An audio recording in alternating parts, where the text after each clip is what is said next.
Hello, my friends. Welcome back to the second half. I forgot about I shaved my head a little bit too close. Welcome back to the second half of the Living Legacy Live. And I hope you had a good lunch. I know I did.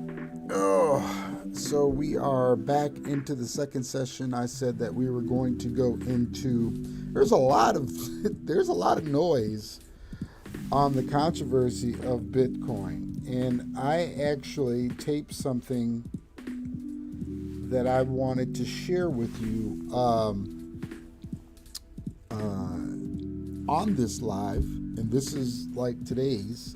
There's so much that is so much good news about, the adoption. I call it the adoption. So I need to share this to, I'm going to try to share it to my machine again. I had to break it down a little bit. And then I'm going to try to see what we can do here. But yeah, I hope you had a good lunch. We're ready to continue our educational trading and our educational every, you know, lessons in trading. What I'm trying to say. I'm trying to do too many things at once. I don't want to get too overwhelmed. So, all right. We're going to be listening to Mr. Valles. Uh-oh. What happened?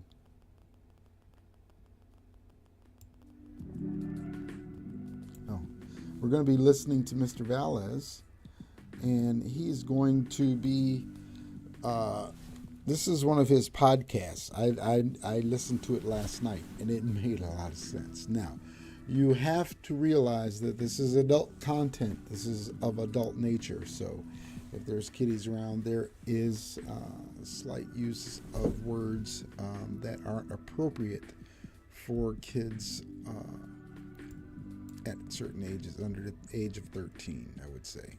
But you'd be surprised at what comes out of kids' mouths when you're not around. And being on the playground with my grandkids, I can attest to that. So we're waiting for that to fire up. But, excuse me. That's what happens when you have them carbs at, what is it? No, it's not even 2 o'clock yet. When you have carbs at work or, for lunch, you get that groggy feeling. So we're going to have to get some caffeine into us. Bitcoin's down right now. It's still down in the 3,900s or something like that, but 39,000s. But don't worry. Just be prepared.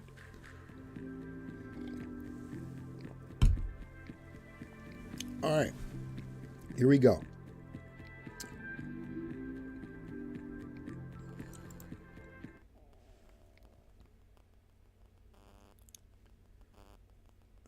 Okay, here we go.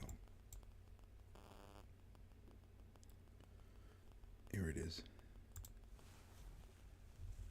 Oh, no, no, no. I take that back. Let me do that one first.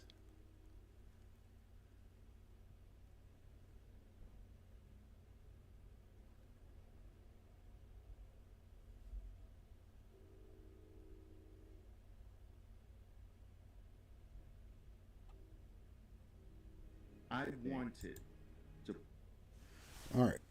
Here it is. with extremely high liquidity.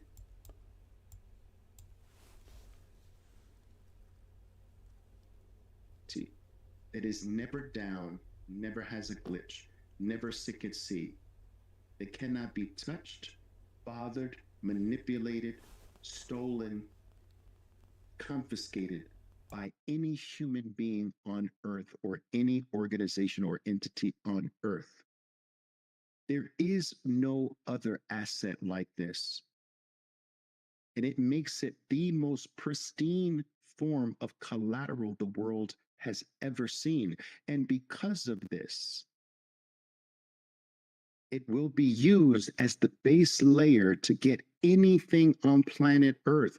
All you'll have to do is post Bitcoin, but you'll post it in a way that does not relinquish your ownership. You will post Bitcoin in a way that does not relinquish ownership. It allows someone else to see it in an address. It allows someone to have a key to the address, which allows them to see it, but not touch it, not take it. That's just proof that it's there and proof that it's not going anywhere. The most pristine form of this Bitcoin will come in the form that's called time Bitcoin. Time locked Bitcoin. Sorry about that. I'm not sure how many of you know, but you can time lock Bitcoin. You can say, I'm locking this Bitcoin for 10 years. I'm locking this Bitcoin for 10 days. I'm locking this Bitcoin for 10 months. You can send Bitcoin to an address, right? In the future, 10 months from now, so that in a way, it actually leaves the original address, stays in limbo in a locked position for 10 months, and then on the date of the time lock expiration goes to the address that you sent it to. When that Bitcoin is in limbo between the two addresses, the sender and the receiver, when it is in limbo, it is literally untouchable by God. No one can touch it, not even you. This time lock feature of Bitcoin is going to make this form of collateral the most pristine form of collateral the world has ever known or seen or experienced or come in contact with. And I am telling you, every financial organization in the world will deal with time locked Bitcoin. So, what does this mean? It means that these financial institutions are going to require that the Bitcoin be time locked to ensure that the collateral doesn't get damaged, to ensure that the collateral can't be stolen, to ensure that nothing happens to the collateral, that you can't run away with it. It is time locked. Not you, not anyone, not God can touch it. This is going to become the base layer of collateral. And I want you to understand how important that is, because it is collateral that makes the freaking world turn, not money. It is money in the form of collateral. This is how the real estate moguls have done this for eons, guys. There are uber wealthy families who have never sold a single piece of pristine property ever. Yet their families live like kings. They're dynasties. They live at the top of the world and they've never sold, ever. Hundreds of years they've never sold. The King and Queen of England, they've never sold the center of London. Never. Hundreds and hundreds and hundreds and hundreds of years. But they've used it as collateral. They've used it to get anything on this planet Earth. Who's not going to give them something owning London? Are you freaking kidding me? Who's not going to give someone who owns the Mona Lisa anything they want? Who?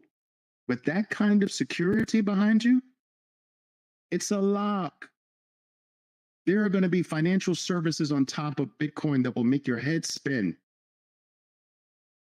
I told you, red carpet's going to be rolled out for anyone that has this asset in their possession. You want this car, you want this yacht, you want this private plane, you want this trip around the world. What? Tell us what you want. Tell us what you want. And please, can you just bring your Bitcoin to us? Can you lock it here? There are banks.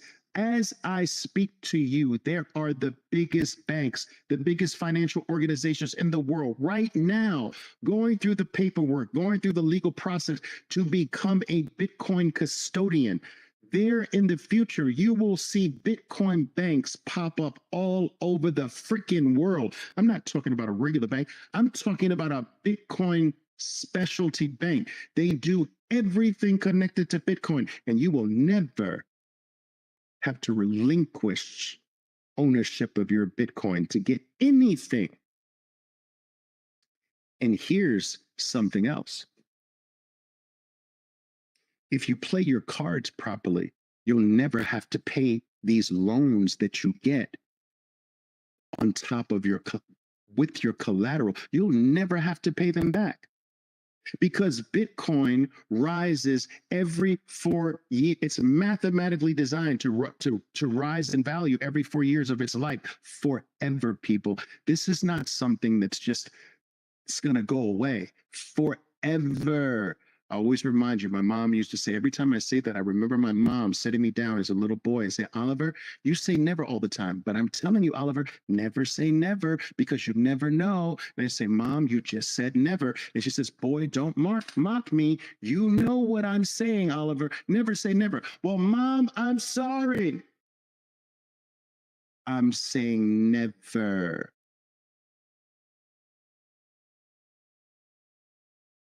There will come a time where no one sells this. There will come a time where everyone uses it as collateral, the way the real estate moguls have used their property as collateral generation after generation after generation. But this is a better property because the collateral can't burn down. The collateral can't be stolen. The collateral can't get tied up in an ownership battle. Do you realize that he who has the keys are the owners of Bitcoin? Case closed. No questions. No legal ambiguity. You know how many pieces of property are tied up in legal battles? I own it. No, he owns it. No, that was my granddaddy. And I came out of the woodworks. They didn't know about me, but here I am now, and it's mine. None of that with Bitcoin. It's a more superior form of property. And TradFi wants to get their hands all over your Bitcoin. Do you understand?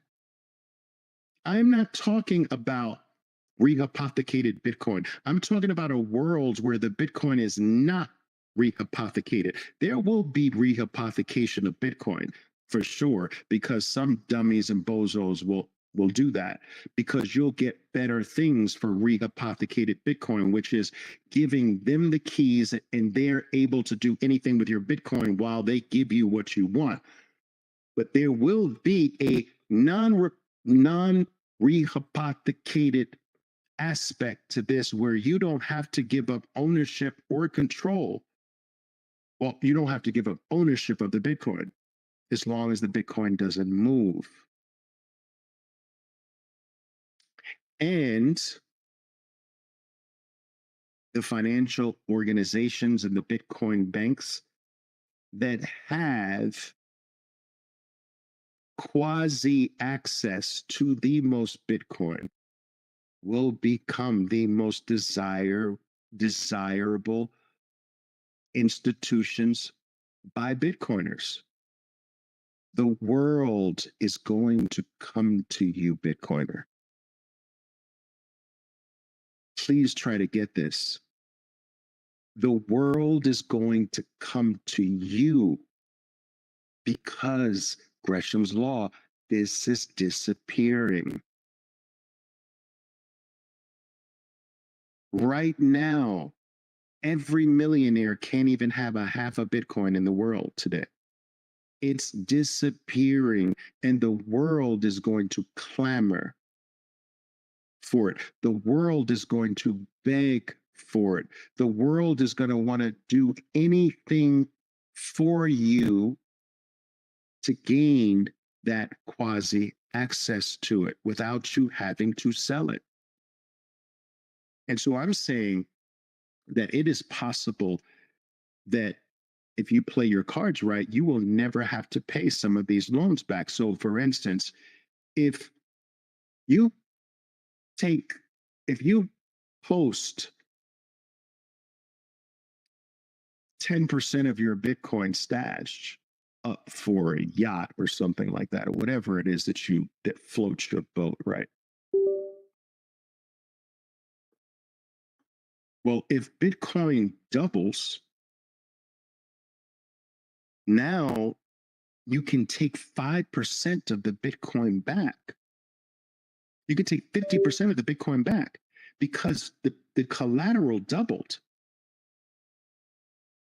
So now you're only posting 5%. You initially posted 10% of your Bitcoin to get this yacht, but Bitcoin now doubles. So now you pull 50% of your posted Bitcoin back to yourself. And now you've only got 5% of it locked.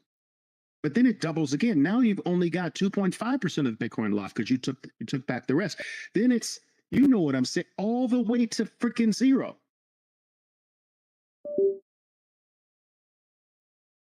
Bitcoin makes everything go to zero. Bitcoin makes all prices collapse to zero. A 10% Bitcoin cost goes to a 50, goes to a 5%, goes to a 2.5. Do you understand? Goes to a 1.25. You get the point. All the way to zero. And so the reason why this is not really thought about today is because we're so freaking early. All of these layers are in the works now. These financial services are going to come. And we're not talking about in your grandchildren's era or anything like that. Guys, this is just a few short years away. Why do you think Wall Street is clamoring now? Why? Why do you think ETFs are such a big thing? They want to own Bitcoin. What's the purpose of an ETF? To own what's the purpose of a spot ETF? To own the underlying asset. So what is that message telling you? That there's 14 of the biggest financial organizations on planet Earth. I'm always joking like this. I don't know about other planets. I have yet to do intergalactic travel, but on this planet, on your planet, the 14 of some of the biggest financial organizations on Earth, they're fighting, they're freaking in an outright war with each other, tripping over themselves to do what? What does an ETF do? Own Bitcoin. It's just a fancy way of saying by Wall Street, I want to own this thing. It's not a fancy way of saying, I want, this is just another financial. That's not the message. You're smarter than that. It's just their way of saying we have to freaking own this. And we can get enough people buying the paper version that we print for them, then we can own the keys and we get the self-sovereignty. We get the freedom. We get the pristine collateral. We give them the paper, but we get the collateral. Do you know what the ET, do you know what they're going to do with their ownership of Bitcoin? OMG. But your time is running out. The window of time is running out for you to be able to secure enough of this to be meaningful. Because at $1 million, at $500,000, your $10 DCA doesn't do very much, does it? You're still forced to work for a crappy money. Your crappy money at $500,000 doesn't do what it does at, where's the price at now? Doesn't do what it does here at, where are we at? Shoot.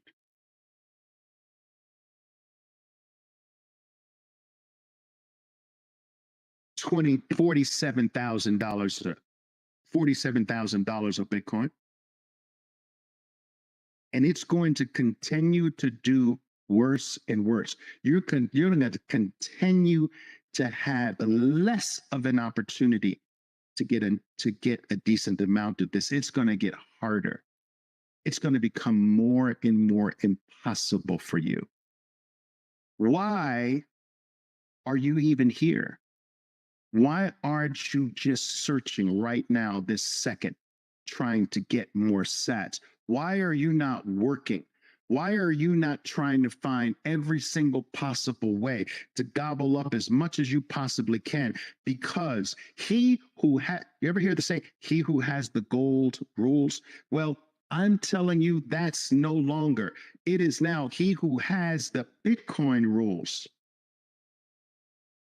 Don't you see it? Don't you see who in your face is fighting, biting, scratching, warring with each other to get into your space?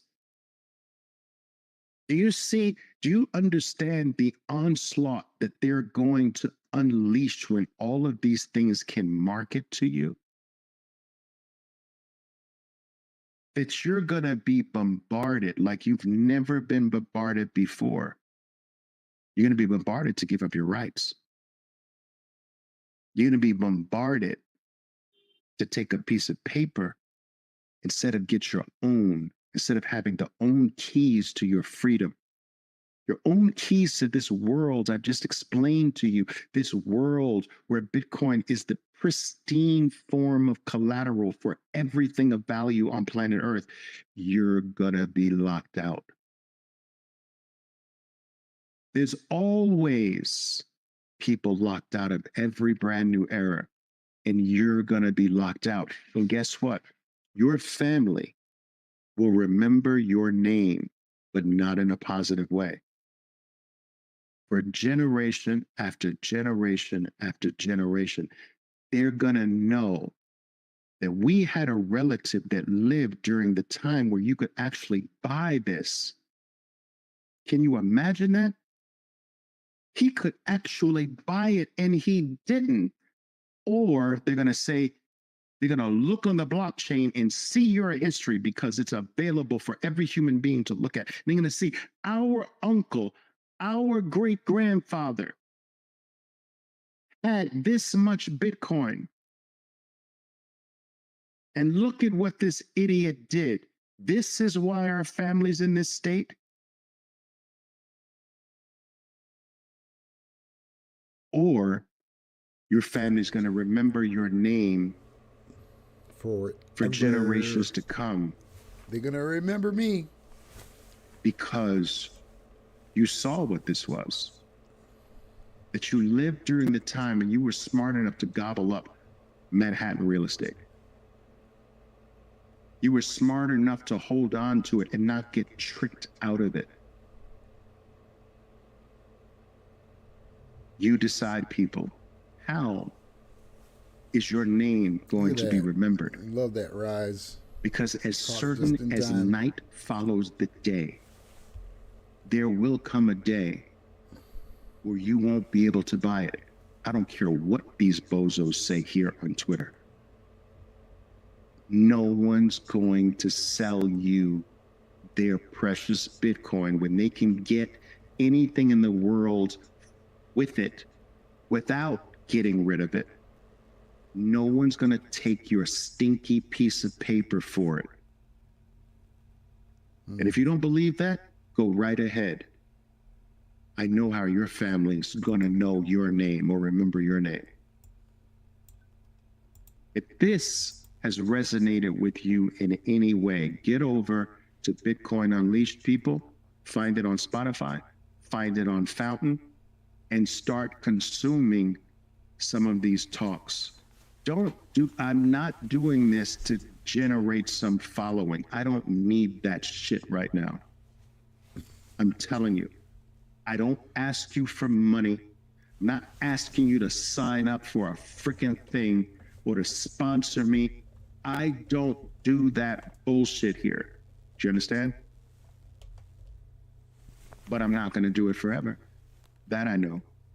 And I told you when I'm going to stop. $100,000, I'm done. But this is the time to shout from the rooftops, and I'm pounding the table as hard as I possibly can, in the same way I did with Apple in 1998 with my traders. Then I did it with Amazon in 2003 with my traders. Then I did it with the gold ETF in January 2005 with my traders. Then I did it with NVIDIA in 2010. Then I did it with Facebook, Meta. Then I did it with Microsoft. Then I did it with, guys, I have done this pounding the table thing over and over and over again. But I tell you this, I promise you this is the last one. Because Bitcoin's the ultimate. Now, go to work. Go to work, people. Go to work, people. Stack harder.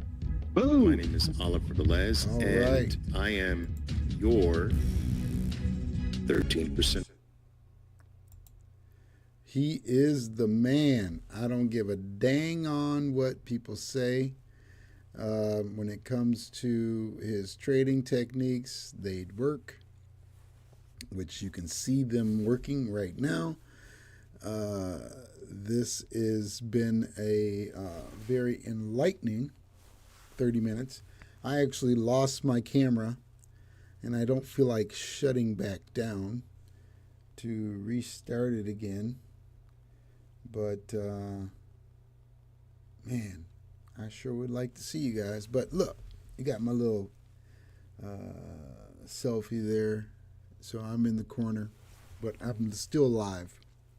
So as we look at this trade, while we were listening to Oliver speak about Bitcoin, I want to see if my other video showed up.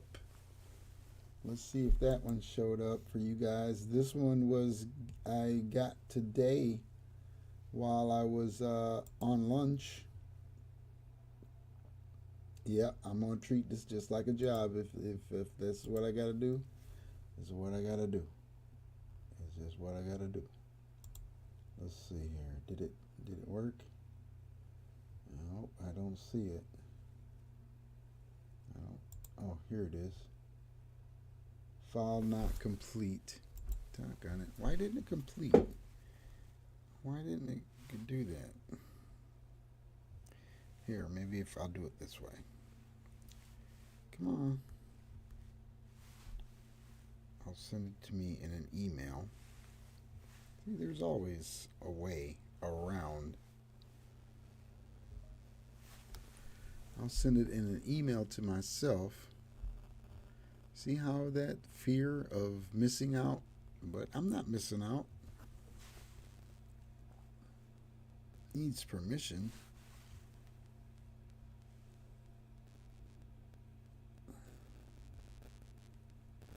Okay.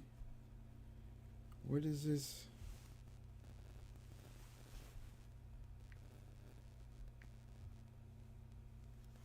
Boy, oh boy. Okay, attach file. And it is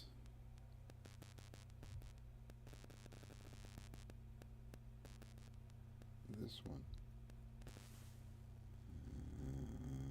It's more than 25 megabytes. How am I going to get this to you guys?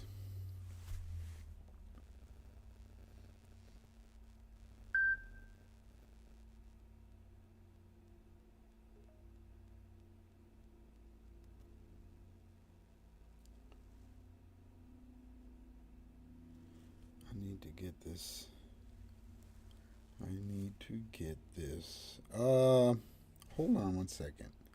I need to get this. While I'm getting this prepared, I want to play episode 2. Oh, that was episode 1. No, actually, this is episode 2. Statistical mathematical fact Never has been down. has broken every single record. There is no asset that has come close. It's the only thing in the industry that was not touched, That was not hacked. And it never fails doing what it promised in 2009. It's never What's failed. the best performing asset the world has ever seen? And you'll find out that it's Bitcoin. Welcome Welcome, Bitcoiners. Welcome, traders. Got a lot of traders here. Welcome, followers. Welcome, supporters. Welcome, haters.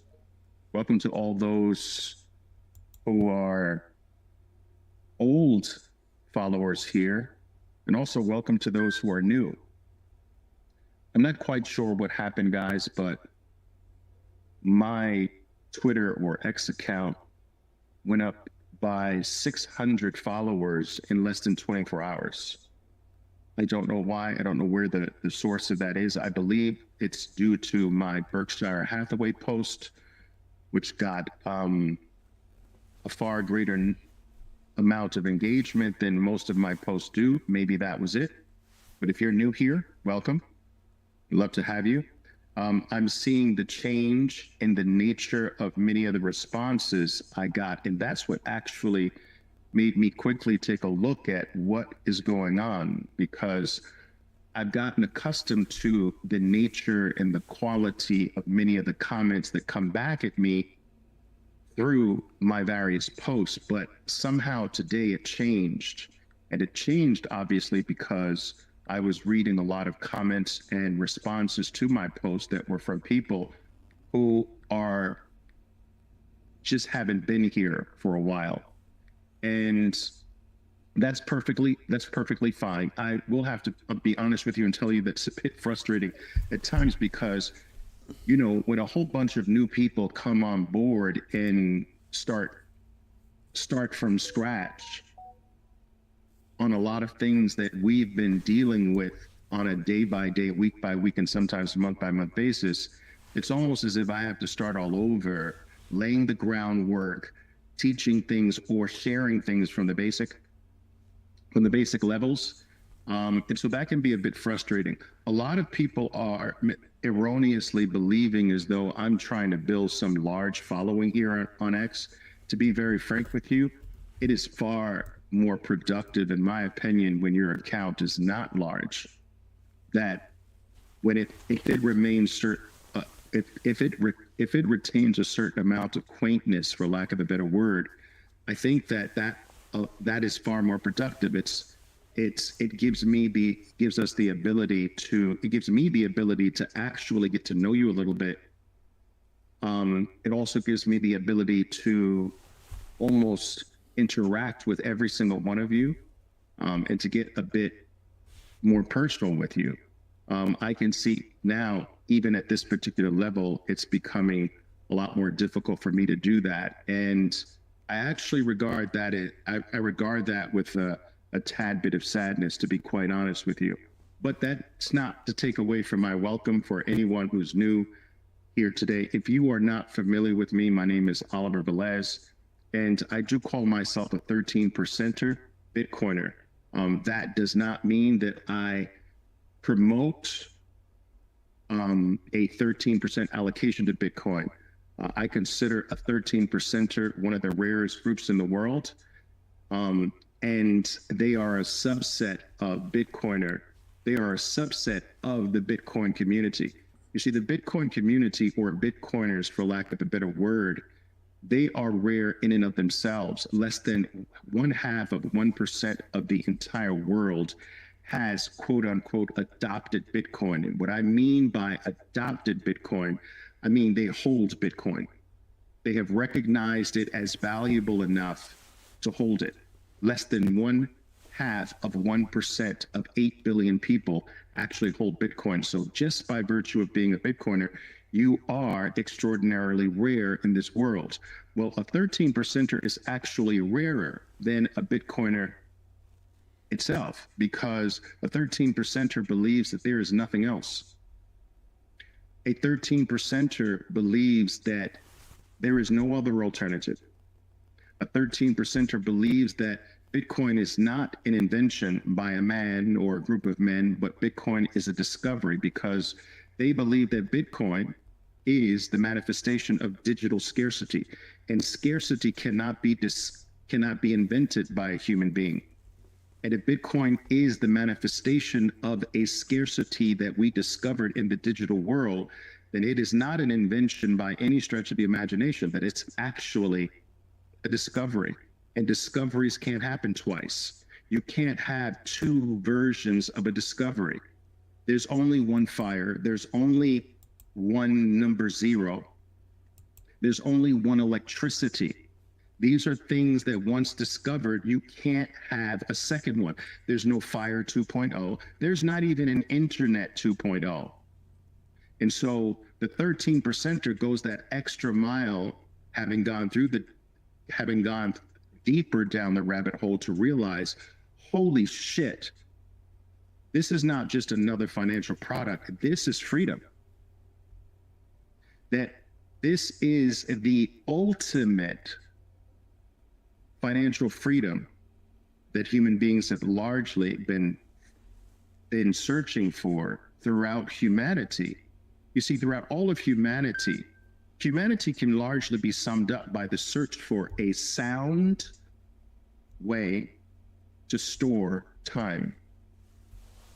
If you were to go back, if you really study history, that's really the entire history of the human species in a nutshell.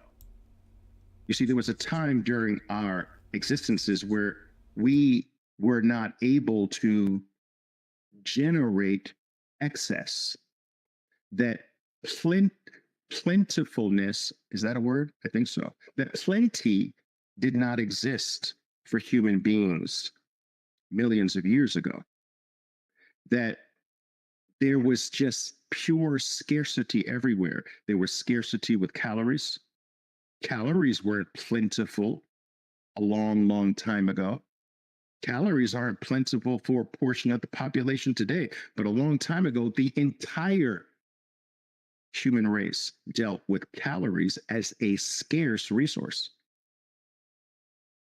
Calories today for the large portion of the human race they're pretty plentiful. But the human race moved to this point where it could produce more than what was needed at the current moment, which led the human race to the need, which fostered the need to store one's time, to store one's value for future use. And from that particular point, the entire human experience has been nothing more than a long, very long search for the ultimate store of value. When I say I'm a 13%er, I am one of the very few who believe that Bitcoin is that thing that human beings have been searching for time immemorial. That is what a 13%er is.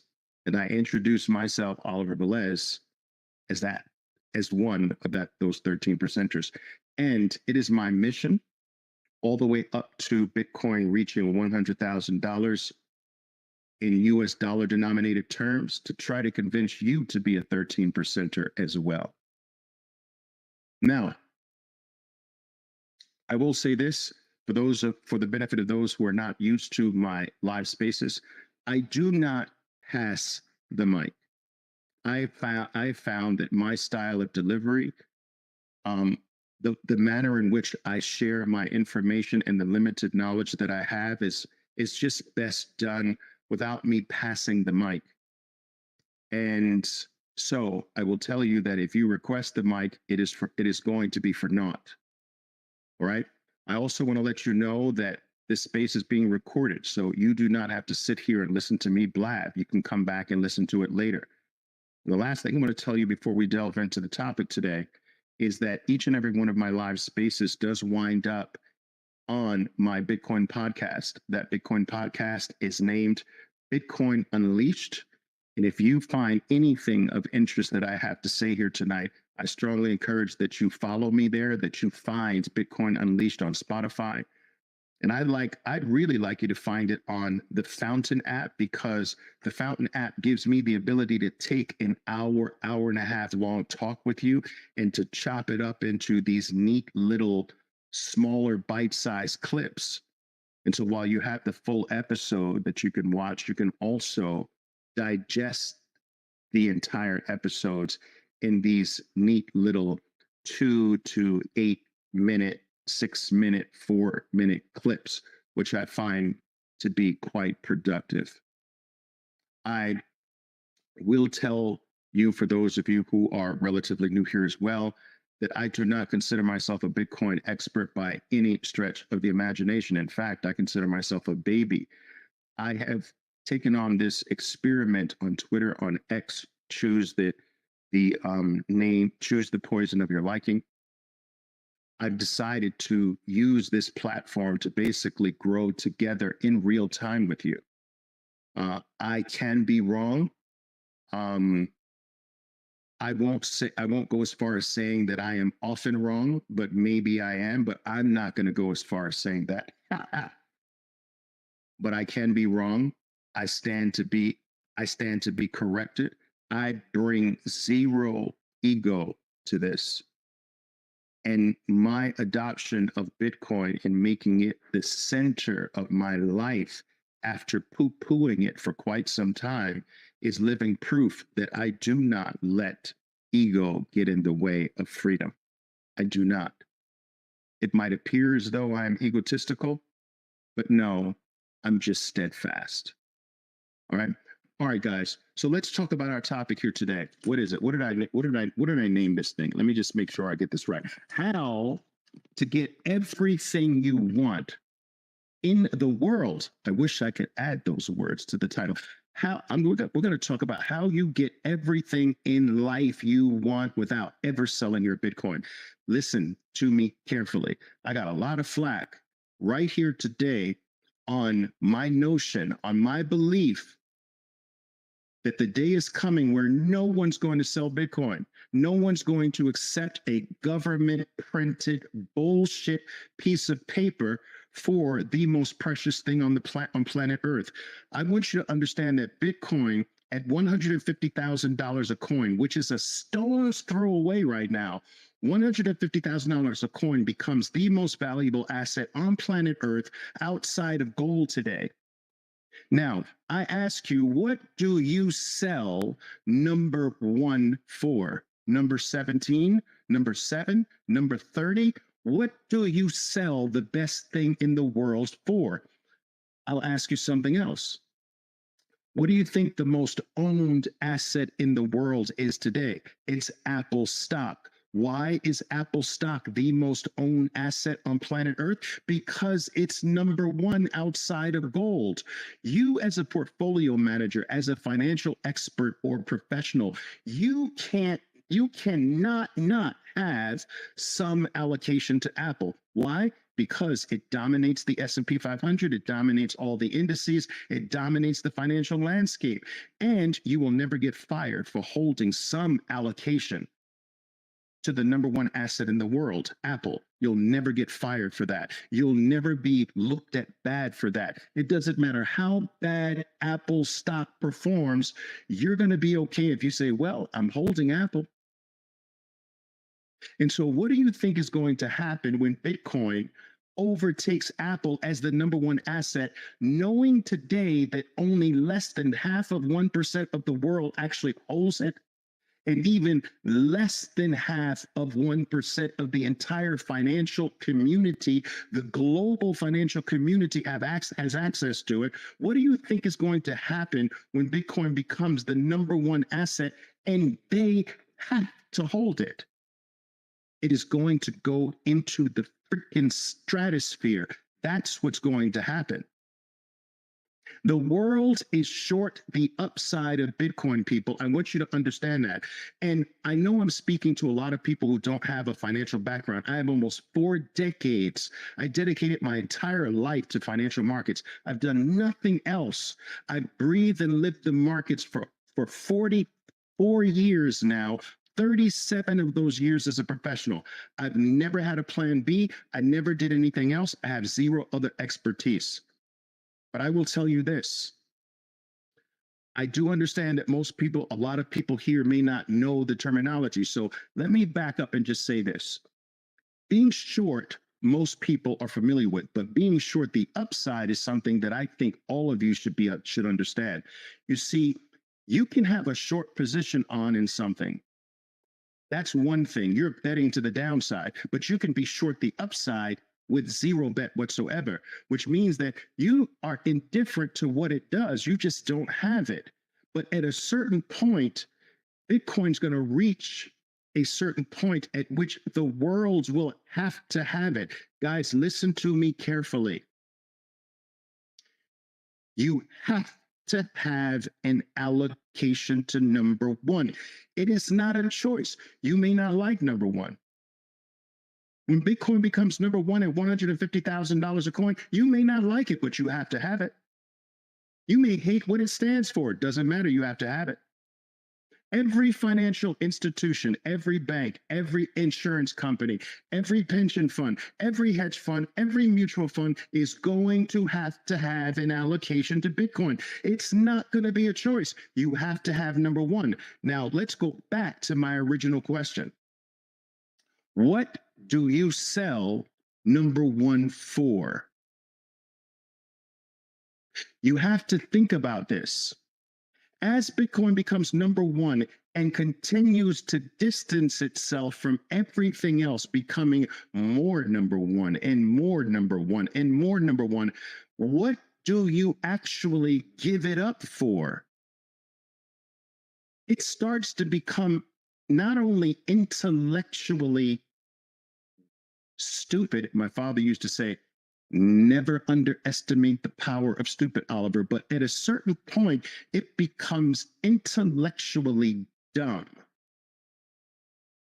to say, I'm going to give up number one for number 20.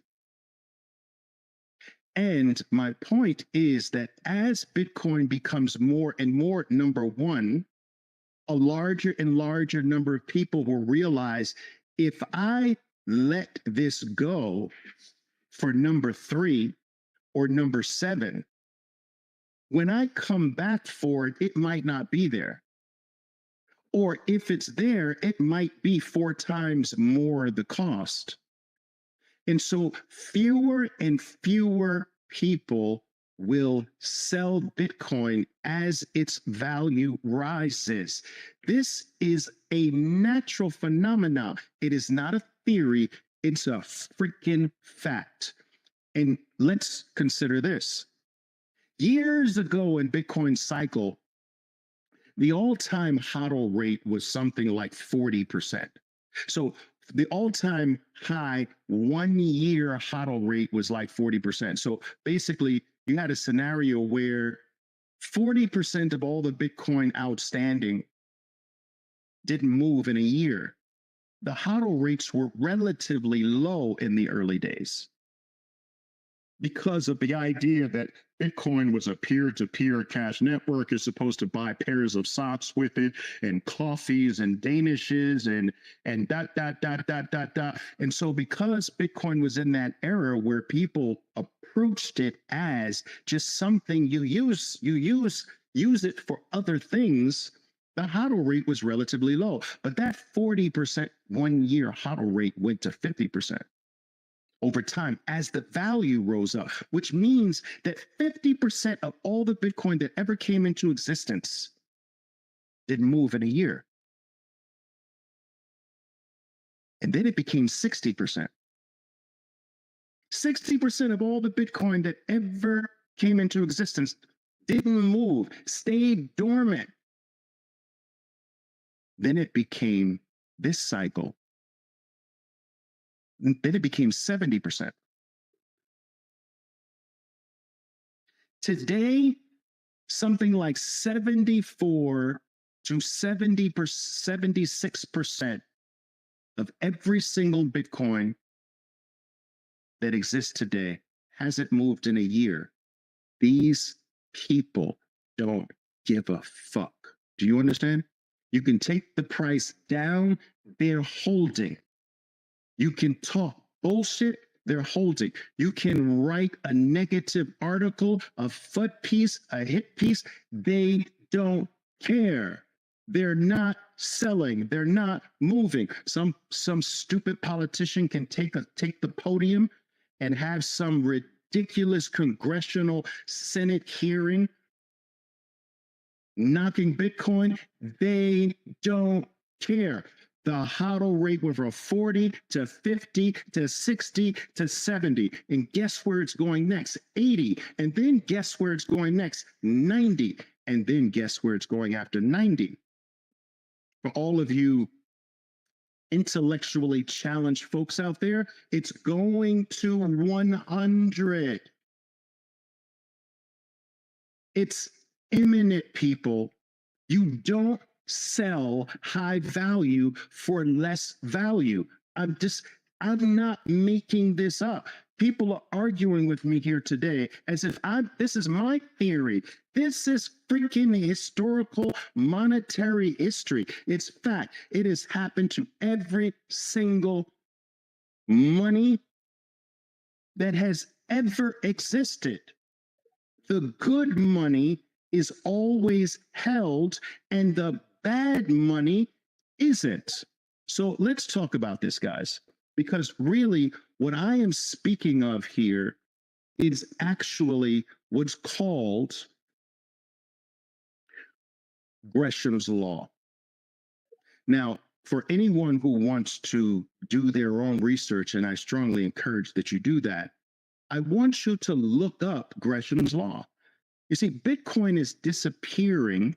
That's what that HODL rate is telling us, right? 40% HODL rate, 60%, 70%. It's being removed. It's being HODLed. It's being hoarded. It's being held. It's not being sold for your bullshit piece of money, piece of paper anymore. More and more people are refusing to sell it. So Bitcoin, as a result, is disappearing, and it will continue to. Now, Gresham's Law is a monetary principle that states the following. Listen to me carefully. Bad money drives out good money. I'm going to repeat that. Gresham's Law is nothing more than a monetary principle. It states the following. Bad money. Let's say paper money, government money, the US dollar, the Venezuelan bolivar, the Turkish lira. Do you understand? The Argentinian peso. These are bad monies, right? All of them. The US is the cleanest of all the dirty shirts, but it's still a dirty shirt. It's still in the group called bad money. Why? Because it debases in value forever. It never stops debasing. It's just debasing slower than all the others I mentioned in that list, but it's still debasing. It's like watching the same airplane crash, but this one in slow motion. It's still a freaking airplane crash. It's just that this one, the US dollar's airplane crash is in slow motion. That's all. So you take bad money. Gresham's Law states that bad money, government money, printed money, fiat currency drives out good money, Bitcoin. Now I want you to think about that. But drives it out of what? This intuitively may not make sense to a lot of people. What do you mean that bad money kills the good money? No, I didn't say that. What Gresham Laws doesn't say that it kills the bad money. It drives it out. Drives it out of what? Circulation. Isn't that what's happening to Bitcoin right now? Isn't a 40% HODL rate going to a 50% HODL rate more coming out of circulation? Isn't a 50% HODL rate to a 60% HODL rate more coming out of circulation? We're at 74% HODL rate. 74% of every single Satoshi that has ever been mined since January 9th of 2009 is out of circulation, and it's going to 80%, it's going to 90%, and I'm here to tell you, whether you like it or not, it's going all the way to 100%. I didn't make this law up. This is Gresham's Law. This is a freaking monetary principle, and it is what has happened for thousands upon thousands upon thousands of years. Whether you agree with it or not, it is freaking financial facts. Now listen. Let's delve a little bit deeper into Gresham's law to understand why does bad money drive out of circulation the good money? It's very simple. You see, Gresham's law applies when two forms of money, a bad money and a good money, are available to everyone. So you got fiat currencies are available, and now there's a good money, Bitcoin is available. So now enter Gresham's law. But Gresham's law can only enter if the bad money is legally forced on you. You see, that's where Gresham's law comes into effect. You've got two monies available. I've got a bad money that goes down in value, and I've got another good money that doesn't go down in value. I've got them both available, but I am forced to give my life for the bad money. I am forced to give my employer 40 hours a week to earn a bad money. I am forced to pay my taxes in a bad money. I am forced to get educated to try to earn more of the bad money. I am taught to dedicate my life for the bad money. I'm taught to get on trains and planes and buses and take taxi cabs and Ubers to earn the bad money. The bad money is forced on me, but yet there's a good money that's available. But it's the bad money I'm forced to give my life for, my time for, my effort for, my work for. I'm supposed to give my intelligence to the bad money. I'm supposed to give my skill to the bad money. I'm supposed to give everything I know to the bad money. But this is not my choice. I am compelled to do this. I am forced by law to do this, by no choice of my own. So when this happens, when a good money emerges in a scenario where a bad money is being forced on people, the people start moving to the good money and holding it. This has happened for thousands of years, people. I'm not making this up. Go freaking look it up yourself, you lazy bozos.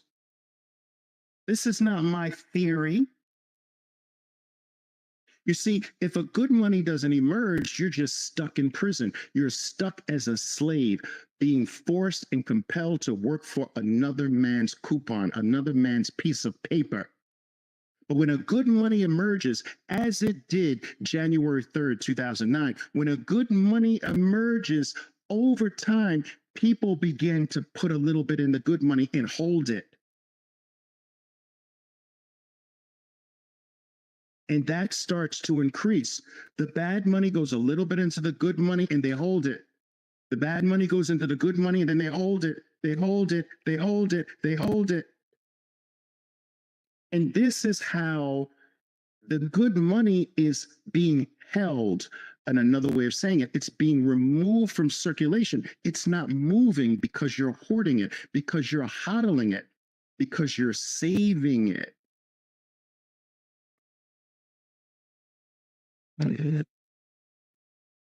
This is called, and I'm sure most of you have heard this term, this is called a store of value. You see, when you have a bad money that you're forced to generate, but you have another good money that is available to you, you begin to store your value in the good one and use the bad one for all of your bullshit. I'm gonna pay my rent. I gotta pay my mortgage. I gotta fill the car up with gas. I gotta that. So you use the bad for all the bullshit in your life, and you hoard and save or store in the good one. And there are a lot of people saying, well, Oliver, what's the benefit of Bitcoin if people are holding it? You bozo, what are you talking about? The store of value is what creates its future use as a medium of exchange. You can't have people sloshing around with their Bitcoin until enough people have it. Imagine being in the wilderness and you're the only one with Bitcoin. What use is that? You need everyone to have Bitcoin to have an ecosystem where you know everyone has Bitcoin so I can trade with them. But before you get to a place where almost everyone has some degree of Bitcoin, how can it ever move to medium of exchange where you're trading with it and using it? I am not one of these Bitcoiners that says, go out there and spend your Bitcoin because that's what helps Bitcoin. No, no, no, no. And you don't know financial history, sir, if that's what you're saying. I'm sorry if this disappoints some of the Bitcoin OGs who thinks that this should be used like cash. Bullshit. It should be used like a vault. It should be used to store. That stage is necessary for a healthy medium of exchange to naturally evolve later. And what the shitcoin space tries to do is cheat and jump all the way to medium of exchange. We don't need to be a store of value. We can skip over store of value and we can go right to medium of exchange. Cheater. That's why you're a shitcoin. You're a cheater. You can't have a medium of exchange that is sound and that is solid and that is good unless it's first spends an inordinate amount of time being hoarded, being hodled, being stored. And there's a great many people, there's too many people that just don't understand how money evolves in stages. It first starts off as a collectible.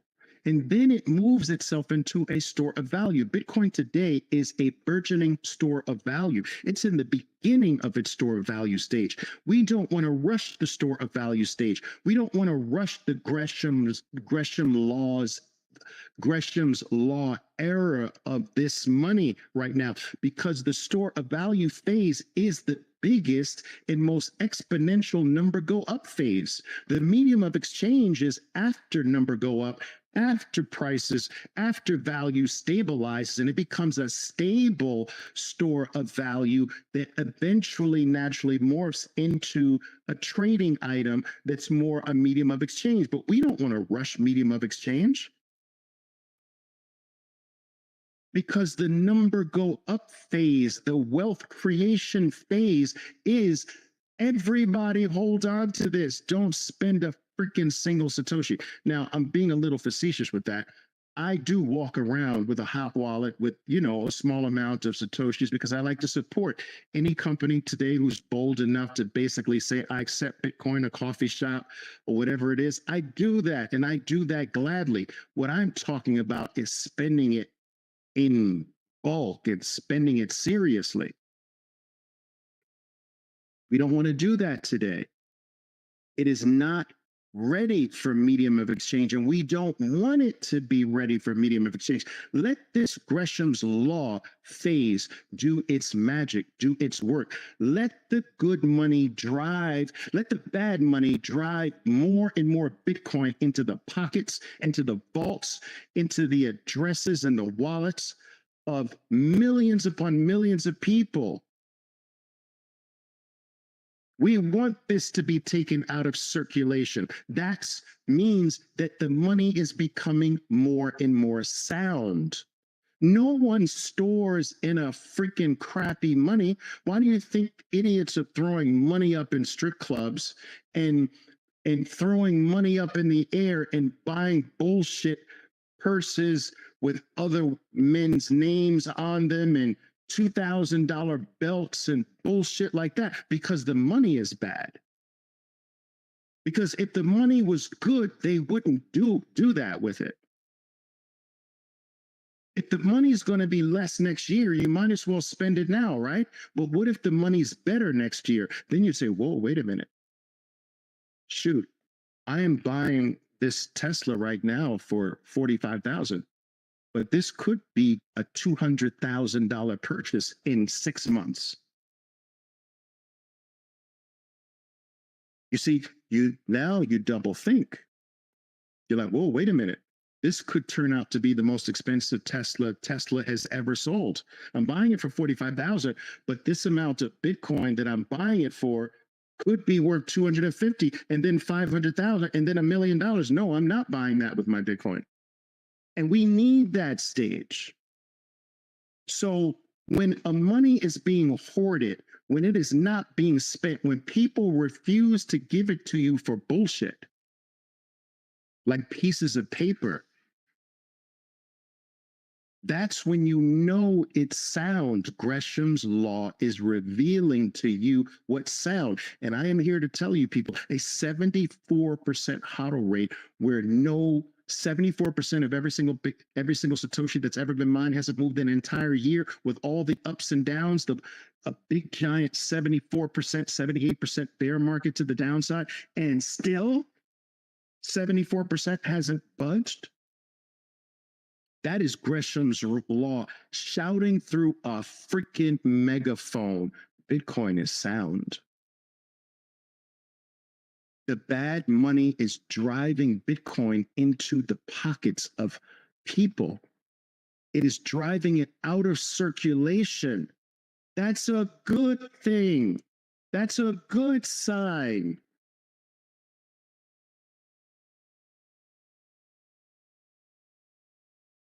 Gresham's law. Look it up, bozos. I do call you bozos affectionately. I hope you know that. If you like, I can change my voice when I say it. Gresham's law. Look it up. Bozos, look it up, bozos. Bozos, look it up. Look it up. Ah.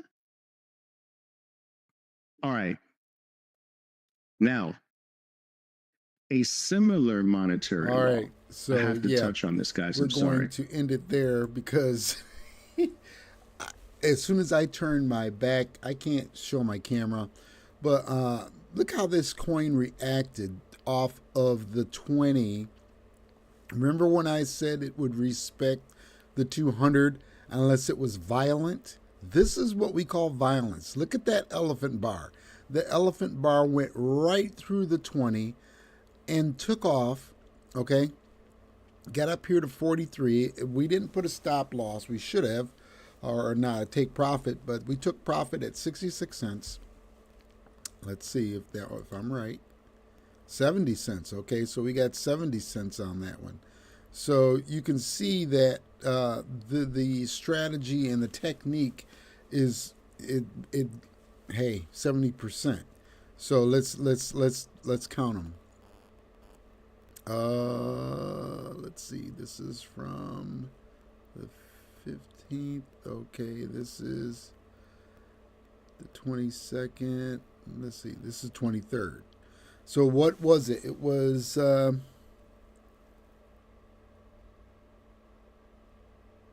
23rd today. 23rd right here. So let's see how many trades we have done so far. We've done 1, 2, 3, 4, 5, 6, 7, 8, 9. We've done 9. And what did he say? How many were we supposed to win out of 10? He says we're supposed to win 7 out of 10. Now check this out. Right now we haven't done the last trade, but we have 1, 2, we got 4 out of 7. I wish my camera was working so I could see your face. I'm going to try something real quick. I hope it does not interfere. I'm going to unplug this real quick.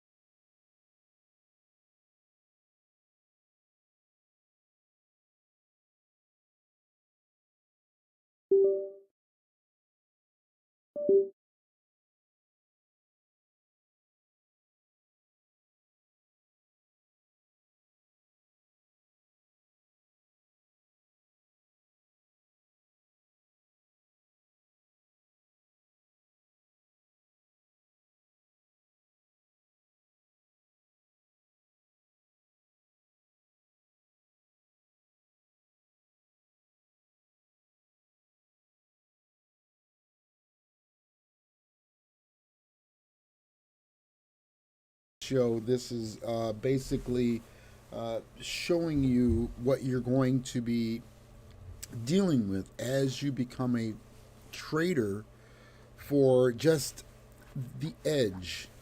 Just the edge. If you could just become a trader just for the edge.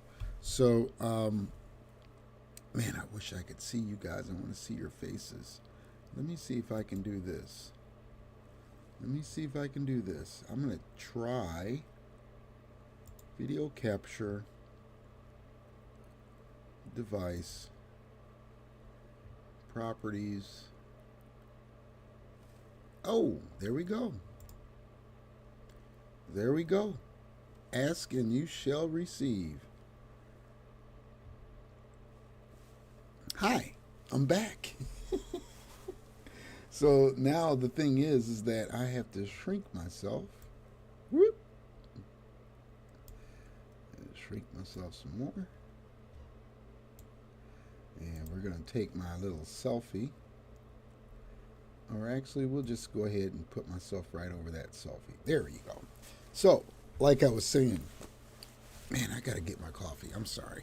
I'll be right back. All right.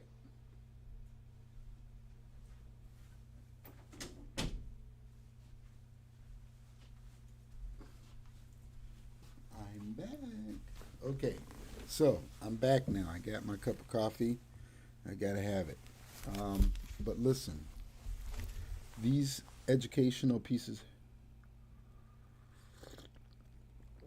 that I'm bringing to you, is for you to think. Am I going to be prepared for the next wave, the next having, the next happening? What is this guy even talking about? You know,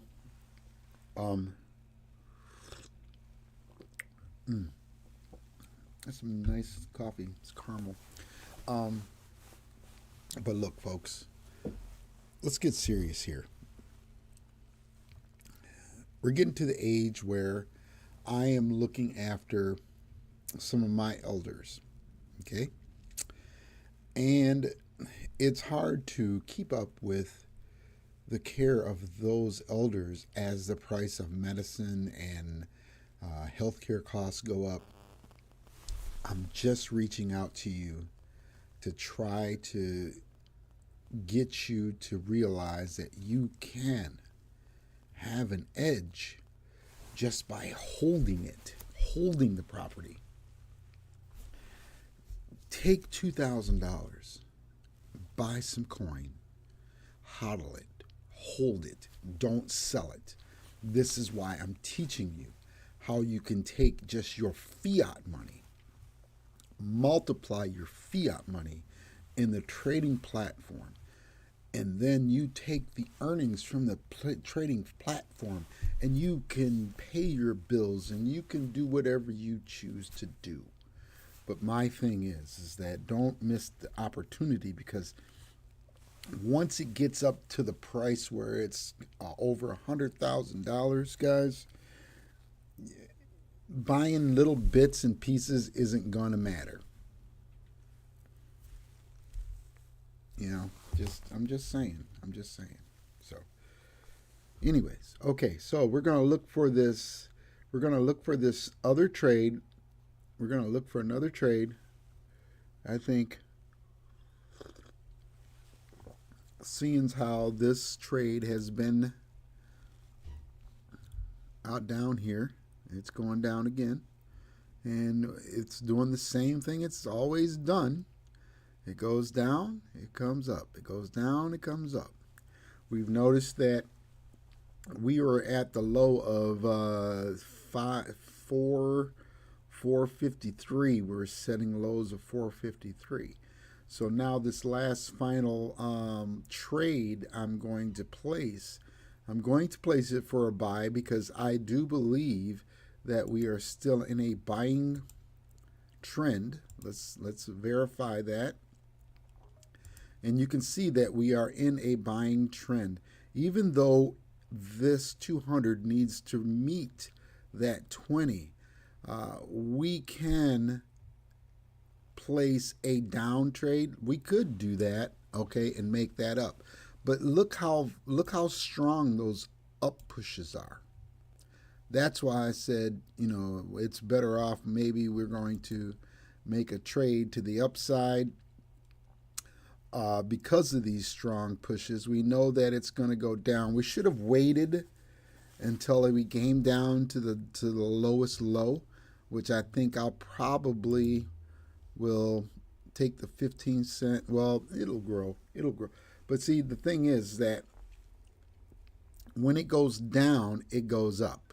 And when it's up, it goes down and comes back up. So either way,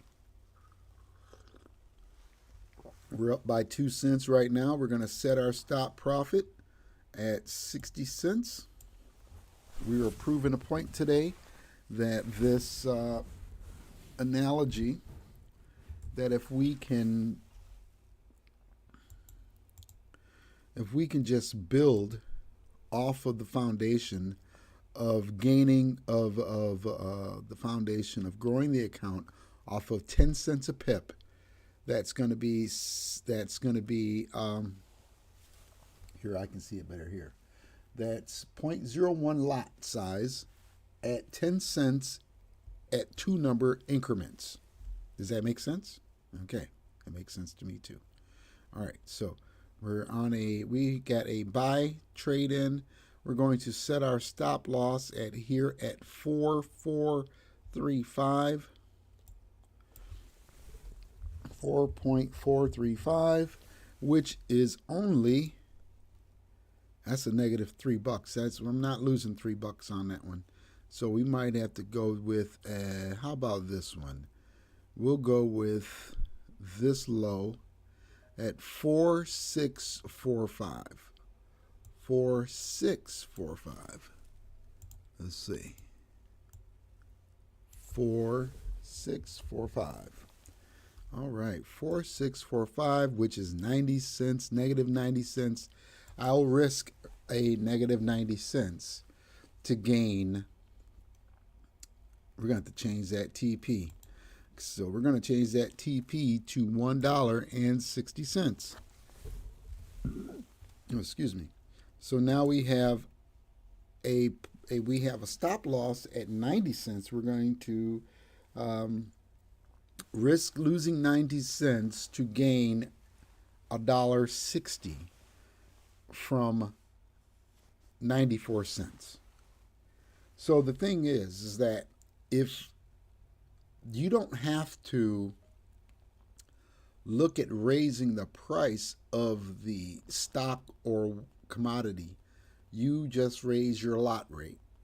So as we go tomorrow, we'll be placing trades at 0.02, and that is going to be at 20 cents a pip. A pip is 2 digits from the third digit in a sequence of numbers, whether it be 5, whether it be 10, whether it be 3, or even if it's 2. So that is that deal. So hope you guys have enjoyed that.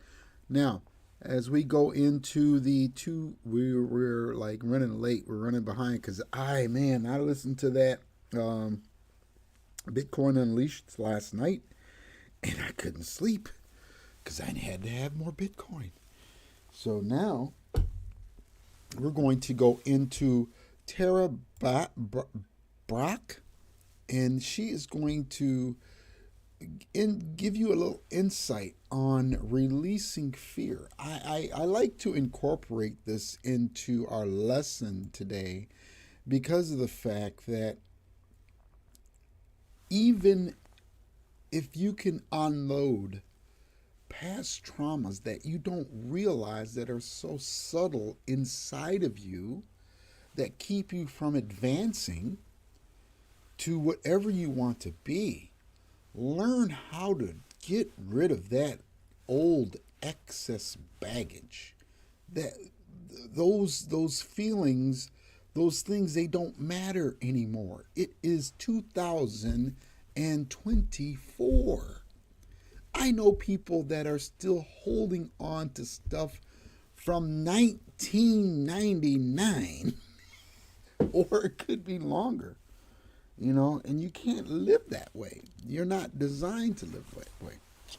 That is a portion of what I think is, keeping our generation in poverty.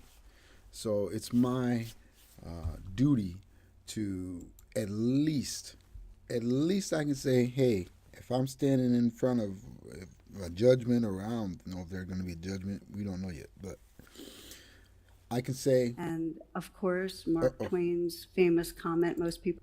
I can say that I believe, I know that there's only one God, and I believe his son died for us.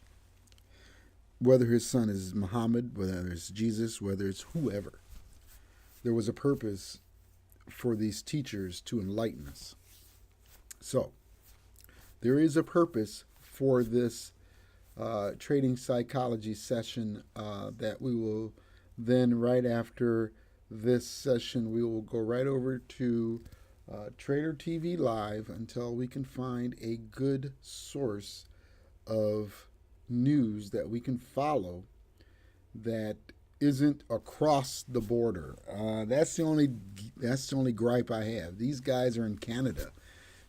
I'm in America. I'm where Wall Street is.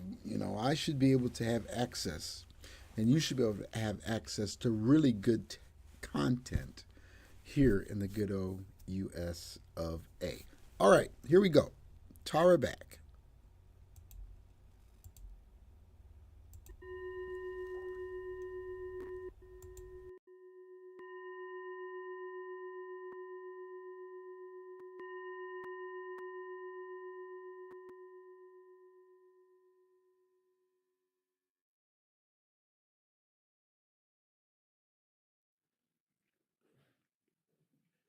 Namaste and welcome.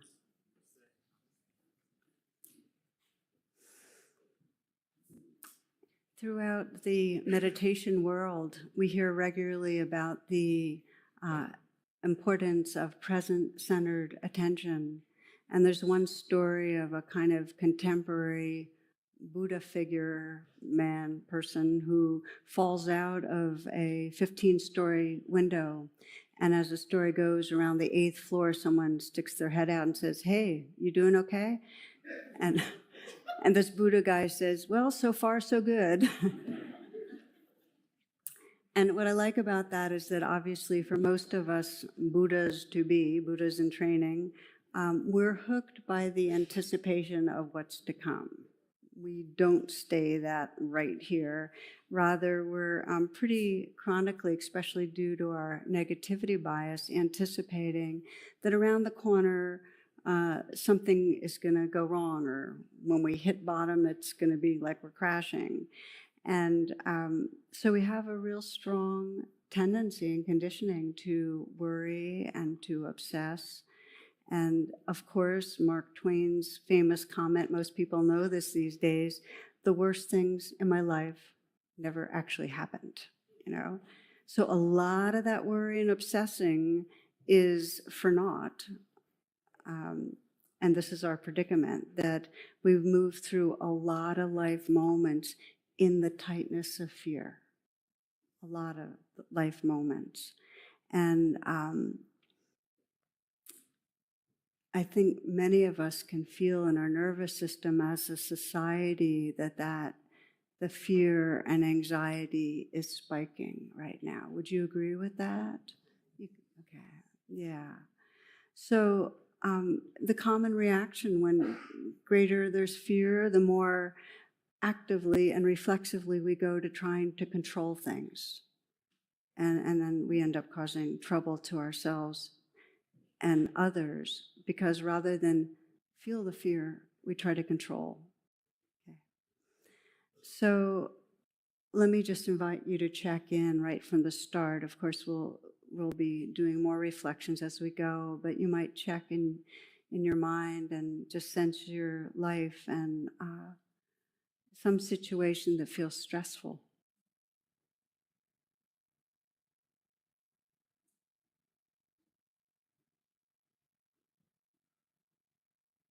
Some situation that gets you nervous, anxious, uptight. And just notice as you bring that to mind the ways you're trying to manage or control things. Just how you're handling it.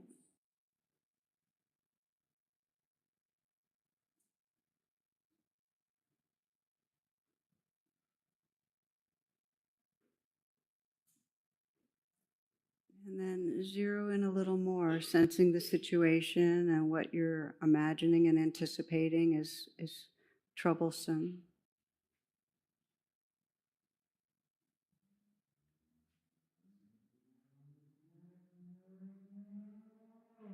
Kind of what you're afraid is around the corner, and just ask yourself, well, what am I unwilling to feel right now? What am I unwilling to feel?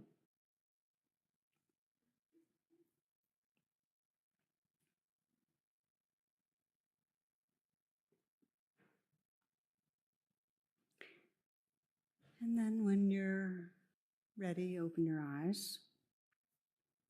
Now, I know this isn't the most cheerful way to start off a talk, and it's not like fun because what happens is if we ask that question and we actually pay attention, we start noticing a real vulnerability, a kind of unpleasantness, and a squeeze, and a clench, and a clutch in our body, right? How many of you notice that? The fear clutch in your body. Okay. So here's what we know. And this is both Western psychotherapy and psychology and Buddhist psychology, is that fear, when it's not faced, becomes toxic. Unfaced fear becomes toxic. That, Carl Jung said that our suffering, our neurosis and our suffering come from the unfaced, unseen parts of ourselves. So unfaced fear becomes toxic. And we know through history that fear has been used by those in power to turn people against each other. We couldn't have people would not go to wars, and they wouldn't fight, and they wouldn't turn against each other. We wouldn't have racism, we wouldn't have tribalism, we wouldn't have us against them unless we're able to stir up fear. And when it doesn't get faced inwardly, when it goes outwardly, it becomes aggression. So that's one thing we know, is that it becomes toxic. We know that when we're in a fear state, in those moments we're cut off from love, and we're cut off from our creativity, and we're not able to be really seeing clearly the moment, so it cuts off wisdom. And here's what else we know, that as long as we're moving through the world and we're thinking of ourselves as a separate self, okay, the primal mood of the separate self is fear. And this is for all creatures, that if we have some sense of separation, some sense of inside this skin or this covering is me and the world out there is the world out there, there's going to be some background hum of fear. Okay? So it's universal. We all are rigged to feel fear, to feel the unpleasant squeeze of fear, every one of us. So it's a clench that we live with. And I can say for myself, if I pause and I check in, sometimes it's really obvious. I can really feel it. And other times I'm still too busy and I'm still too much in my mind to really feel in my body. But it's there a lot. And a lot of my life path has been simply learning to pay attention and lean in and befriend that fear. So this is the kind of lead into two-part talk, and it'll be, I'll be doing part of it tonight, and then in 2 weeks, the rest of it. It's called Facing Fear, Awakening Your Fearless Heart. Because the upside of facing fear is you discover a fearless heart. And that doesn't mean there's not fear. It means that you're resting in a heart space that's bigger than the fear, so it doesn't cause suffering. The fear becomes a current in the midst of something larger. So we'll be using the acronym RAIN as a tool in learning to face and transform our relationship with fear. If you want to take a deeper dive into what I'm teaching these 2 weeks, it goes much deeper in my book, Radical Compassion, that just came out. But the key teaching here is that facing fear is a necessary and natural dimension of evolving consciousness. It's just part of waking up our consciousness. We face fear. And when we get hooked by fear, in other words, when rather than face it, we go into our control strategies and we bury it, we go into a kind of developmental arrest where we can't keep waking up to our fullness. So we're going to be looking at how we make the movement from the fearful, separate self to that heart space that has room for fear. And as you listen, if you decide you want to do these weeks and really practice with fear, and if you have anybody else that is wanting to team up with you, it's actually more powerful to do it with a friend and compare notes. First of all, it becomes a little less personal. I do workshops on fear now and then, and one of my favorite of the exercises is I'll have people get into these kind of small groups and write on a piece of paper different things that they're afraid of, maybe 3 things. I'm afraid of failing at work, or I'm afraid of being rejected, or I'm afraid of others' judgment, or whatever it is. And then they fold the pieces of paper and they all get put in the middle and kind of tossed around in a bowl or something. And then everybody picks out 3, and then going around in a circle, people read the fears, and they're reading other people's fears, but they're actually reflecting on, oh, what would it be like to have this one? And of course, they're very overlapping. But what comes out of that? It's so profound, and obviously it's so simple in a way, is the sense that it's not my fear, it's the fear. It doesn't feel so personal. And yet when we get a wash of fear, it feels like it's who we are, and something's wrong with me, and this shouldn't be happening. We get all very personal. So to share the process of exploring and facing and waking up through fear is actually best done in a relational field. Often, the spiritual path, the metaphor, is that we're kind of climbing this mountain and we're transcending all the stuff of our humanness and experiencing some transcendent state. And I actually think a much better metaphor is that we're going inward and inward. It's kind of inverted and inward. And I like the way Rumi puts it. Rumi speaks of night travelers who turn towards the darkness and are willing to know their own fear. He says, life's water flows from darkness. Search the darkness, don't run from it. Night travelers are full of light, and you are too. Don't leave this companionship.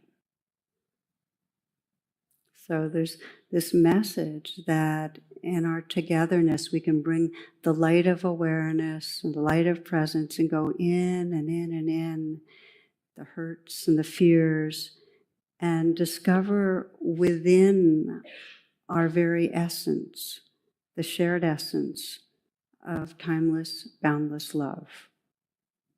We go in and in and in and discover that presence, that love. It's the love that will not die.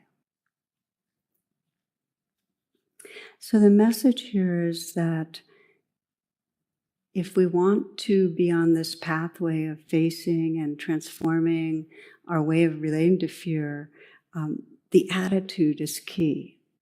And our reflex is to think that when fear comes, it's bad.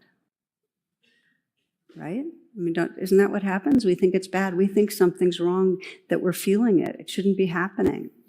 And what I'm inviting, if you want to really take this as part of your path, is a kind of a willingness and an interest, and above all, a care, really gentle in turning towards. One friend many years ago, was at that time really was serving as a teacher for me, said that fear is a sign that we're at the edge of our comfort zone. It's like a little light going, saying, about to grow, you know. And I thought, at first I was a little bit cynical, and I said, yeah, well, fear could mean I'm about to die, you know. And actually that's true. And yet, if we really think in a very large way that the dying of some of our old beliefs and the dying of some relationships and the dying of seasons and the dying of our old jobs and the loss of our body and our mind, it's all can be part of waking up. And I suspect there's many of you that have been with people who are dying and watched them wake up as part of dying their hearts, right? Because we start being, it's like almost this body mind becomes more transparent and spirit starts shining through, and dying you start realizing, wow, this identity is not with the solid temporary body. There's something much vaster and more profound that's who I am. Realizing that, the shift in identity from the fearful self to that mystery and vastness is what gives us freedom from fear. So yeah, about to grow. Now I want to make clear that as I speak and as we talk about the particular tools that help us to face fear, I'm not talking about traumatic fear or panic, because we still have to face all the ways that fear lives in our body. I always use that phrase, our issues are in our tissues. But when there's trauma, we need to do it in a way that's more gradual and with more resources and support than we might for the fears that many people experience day by day. So we're not focusing on traumatic fear. And as I mentioned earlier, there will be next week a conversation with my friend and author Jim Gordon about his book on healing trauma that will round this out some. Another piece to say is that when we get into fear and we really get locked in, we're in a trance, okay? And you know what it's like. I mean, there's nobody here probably that hasn't felt fear and sensed that shrinking and how we get small and how our view of the world gets small. It's not like we're remembering how other people are doing and concerned about them, and it's not like we're enjoying the stars in the night sky. It's like we are small and self-focused and cut off in a way from our resources. But so it's a trance. But not all fear creates a harmful trance. Fear is sometimes described as nature's protector. So it's universal because it's built into our nervous systems to be a signal to let us know we need to do something to avoid threats to our body and mind. And we're supposed to narrow our attention and get focused for a time period. We're supposed to narrow our attention and scan for where the source of the trouble is. And we're supposed to armor ourselves. And we're supposed to have blood rush to the extremities so that we can, run. All that's supposed to happen. If you are in a car and the driver's been drinking, you're supposed to feel fear. And if you have medical needs and insurance won't cover, or if you see a child playing on dangerous slippery rocks or whatever, you're supposed to have fear and do something. Fear turns to suffering It turns into a trance that binds our life when it oversteps its bounds. And by that I mean when our fear response, the on button gets jammed. And so we're not just responding to something that's really a danger, but everything's triggering it. We're triggered all the time. And that happens for many of us when we have a regularly repeated experience of threat early on in our individual lives, or if we're in the non-dominant population and we're in a culture that is regularly threatening our survival and well-being, our bodies will learn fear. And it can lock in over time, so that on button is just, the accelerator gets jammed. We're always on. And it takes over at least partially in an unconscious way, so that we're busy trying to control things, but we're not aware it's going on. So here I want to pause and reintroduce something I speak about once every couple of classes, which came from Joseph Campbell. And he describes this big circle with a line going through it. And it's a circle of awareness. And the line going through it means that whatever's below the line is unconscious, and whatever's above the line is conscious. And much of our fear, the thoughts and the feelings around fear, is often below consciousness. It's driving us, totally affecting us, shaping us, affecting our body and our mind, but we're not aware of it. And in order to face fear, we have to bring it above the line. We have to shine the light of attention on it. So that means we have to begin to see where it is. And I want to give you a bit of a kind of a walkthrough of the expressions of trance, so you can begin to identify fear, where it's living in your body-mind. Some people call this the body of fear.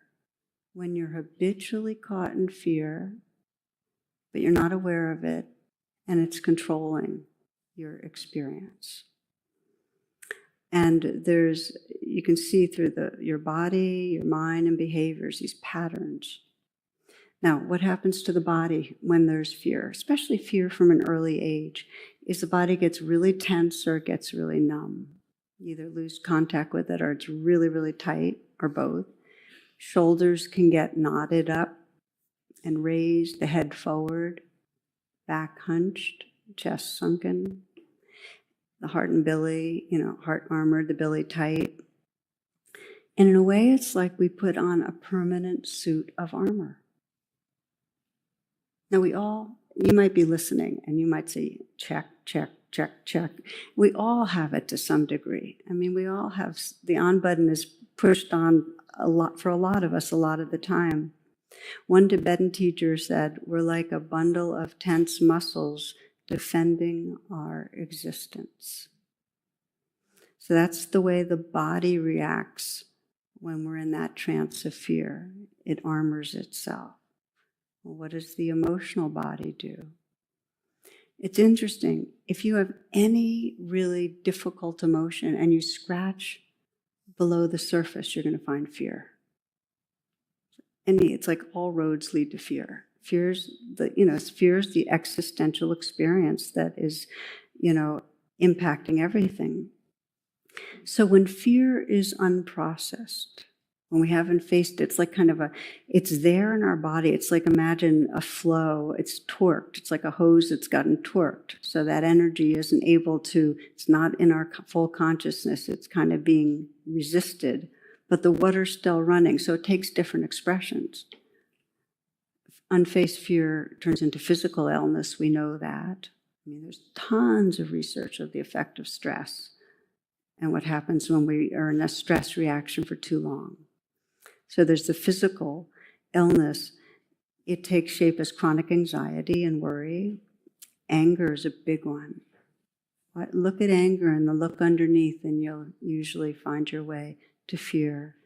And then, of course, when we really push it under, it turns into depression. So there are a lot of expressions in the trance of fear that don't initially look like fear. And then, of course, we lose our sensitivity when we're armoring our heart, so we lose our empathy and our capacity for joy. Okay, so we've talked about how the physical body goes and the emotional body. Then there's the fear-based behavior. So when we're afraid, we start busily trying to control things. And there's a whole body of work called terror management theory, which is all the ways we try to control things so we don't have to feel fear. I think one of the biggest is we just work harder and faster. We just are constantly trying to do things. The other big one is that we overconsume. We numb. The fear doesn't feel good, so we try to numb it with drugs and alcohol. Then we act out trying to either defend ourselves or try to prove ourselves. We pretend that we know things we don't because there's a lot of fear of being shown to be stupid. I read this, that children were asked a question, name 6 animals which live specifically in the Arctic. And the response of one child was 2 polar bears, and then 3, and that's crossed off, 4 seals. What was Sir Walter Raleigh famous for? He is a noted figure in history because he invented cigarettes and started a craze for bicycles. What is a vibration? Well, there are good vibrations and bad vibrations. Good vibrations were discovered in the 1960s. What happens during puberty to a boy? He says goodbye to his childhood and enters adultery. So there's the whole thing of presenting ourselves, which we know part of our control mechanisms to present ourselves. And I just think it's interesting how often it's to seem knowledgeable in certain areas. A big one is aggression, that when we're feeling afraid, we get aggressive. And I'm primarily talking about on the individual level, but we can see it, of course, societally, how fear leads to aggressing. And of course, then there's a feedback loop because we get afraid, then we act aggressively towards somebody, and then they get defensive and are aggress back, and then around and around it goes. And there are different ways that it plays out. When we're afraid, there's a story some of you might remember from a long ago where there were 11 people hanging onto a rope suspended from a helicopter. 10 were men and 1 was a woman. They all decided that one person should get off because if they didn't, the rope would break and everyone would die. And so the negotiation began, but no one could decide who should go. So finally, the woman gave a very touching speech saying how she would give up her life to save the others because women were used to giving up their life for others, for their partners and their children, giving in and not receiving anything in return. And when she finished speaking, all the men started clapping.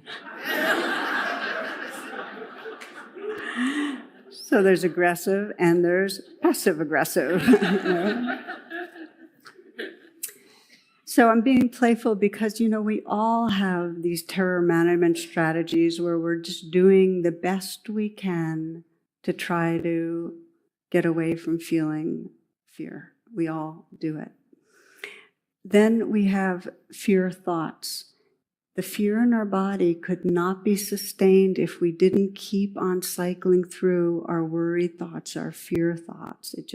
They keep going and going of what's going to go wrong. And the judging and the obsessing about what we're afraid of. And the Buddha wrote that, or didn't write it, but taught that whatever you regularly think about, that becomes the inclination of your mind, which is common sense if you sense of neural pathways, and you just deepen the grooves. So then we start sensing, well, what was I thinking about today? And we know how much of the undercurrent of worry, well, there's not going to be enough time, and will I get it done, and am I going to miss this, thing from happening, and am I going to fall short on that? We know how much is in there on these areas. So what do we fixate on? It said there are 5 types of fear. terror, panic, username or password is incorrect, we need to talk, and 14 missed calls from mom. So the deepest, the kind of root of fears is that primal, I mentioned earlier, the primal mood of the separate self, and the fear is losing life. The fear is a threat to existence. And that's at the reptilian level, this fear that we're going to not make it. I saw many years ago, this is Victor Yalom. He does these little cartoons, and he did one that says, he's got a psychiatrist sitting in a chair, and then lying on the couch is the Grim Reaper. And the Grim Reaper is saying, no, doc, I'm afraid it's your time that's up, you know. And that's the fear, you know, is that we're going to lose our life. And of course, it extends into fears about sickness. Things go wrong, and we immediately perseverate, and it goes right into a deadly disease. But it also goes into the loss of our home and our job and our emotion, our physical security, threats to our finances, and so on. So anything to do with security and safety can go right down to that deep survival fear. I remember reading a while back, I don't remember from where, Joseph Campbell saying that the very beginning of all religions is the cry, help. That we all sense it's out of control, that, that we're all impermanent, and there's some deep place in us that's looking for some way to make it and not be terrified by it.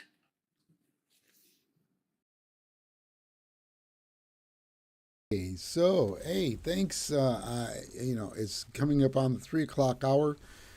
I hope you enjoyed that. I have been listening to this to release. This stuff works, guys. Especially when it comes to anxiety and your money. This stuff all mixes together, but it all makes sense because we have certain fears. Are we going to make rent this month? Am I going to have enough gas to make it to work tomorrow? Insurance is going to come and take that out of the account. Is there enough money in the bank? These are the things that I'm speaking of that run and play over and over in our minds that clutter us, so we're not doing our 100% best potential. We're doing things to get by. A lot of people go to work just to make money to support themselves, which is the wrong reason to work. You should work because you want to work and you want to contribute your talents to society, and you would like to get paid in recourse. So don't think that this is just a mumbo jumbo type thing, because that's what you have been believing in, is this thing that we're tapping into, this spiritual side of us that we know it's there, but you may not call it forth until you get down to the nitty gritty where you ain't got no choice in the matter. You have to look at a higher source, because if you don't have control of it and you cannot change their circumstances, you need some type of entity, something you can go to and rely on that source. The sources of the God of the universe, of the sources of nature, the sources of whatever it is that you seek. Somebody's got it. Somebody has already got what you want. Now, it's up to you to go out there and ask, hey, how'd you get that? Or take it upon yourself to get that thing that you want through the sources of your own ability. Could be your talent, could be your time, could be your money. Don't know. But you know what? I am finding that if you don't have a peace of mind along with that piece of paper, you ain't got nothing. I hate to say it, but because I would rather have a peace of mind than having that piece of paper, because I know I can get the paper, but it's going to take some time to get a peace of mind, because you're going to have to shut off certain things around you enable for you to get that peace of mind, to be able to think properly, to be able to make the correct decisions when the time it comes to honing into your own intellect and decision-making abilities. So, jumping off that horse, thank you for joining me. I am Michael Hayes of the Living Legacy Group. This is the live portion. This is the afternoon session. We had just got done listening to Tara Bach. You can find her here on YouTube, and she has really good information and really good content on finding yourself and working out the kinks. I'm getting to the age where I ain't got no time for no nonsense. I want it straightforward. I want my shots with no ice or no chaser. Give it to me straight so I can figure it out and figure out my next move to make my life in the progression I want to make it in. So, let's go back over here to Trader TV Live. Well, actually, I'm going to put on this Yahoo Finance. Let's go through Yahoo Finance and see if there is something that we can find of interest that, drag on, the Dow drags on. The Rock was appointed director of the TKO board. TKO is a platform. It's sports orientated. That's on the stock exchange. What else do we have here? Trump or Biden will dictate the tax policy debate.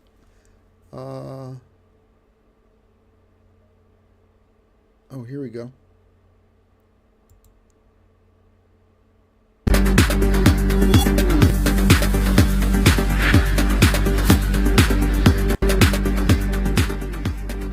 Let's get you up to speed on the market action right now. As we talked about, really not seeing a lot of index level action in today's session, right? We do have consumer staples that are the best performing group today, real estate doing the worst, but really what we have sort of switched into now is earnings mode for the major averages. So a lot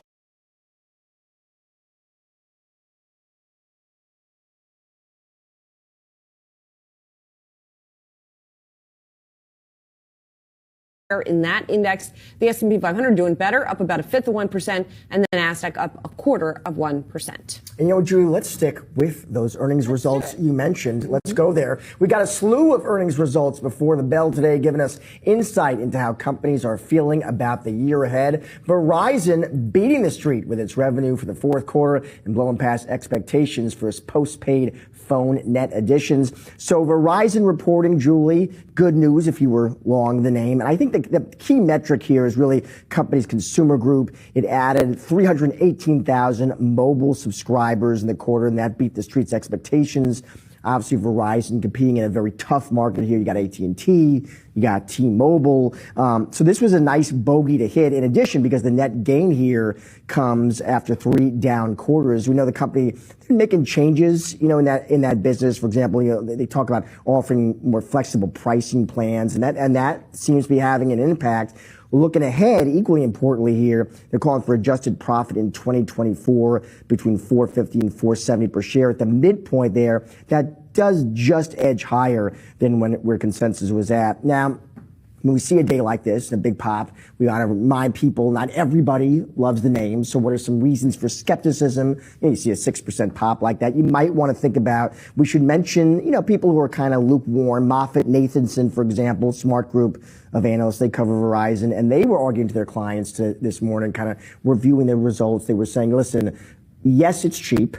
They would argue, yes, it's got a meaty dividend yield, but bottom line, Verizon isn't growing. So for them, some good news, some bad news, it leaves them on the sidelines with a neutral at this point. Yeah, I mean, and I think what's also interesting here is the company's business group continues to do poorly. Sure. They just did a big write-down in that group, and that continues to show some weakness here. This is also a stock, as we had pointed out yesterday, that has underperformed the S&P 500 over the past year. A lot of people own the telecoms because they pay high dividends, and that is something that might be more attractive as rates pull back. But we haven't seen a big pullback in rates as of yet. So, a lot of this stuff does seem to be partially macro or partially sort of Verizon specific. And then also we are talking about, as we highlight some of the different earnings reports, we're looking at 3M as well. That company is stock. Yikes.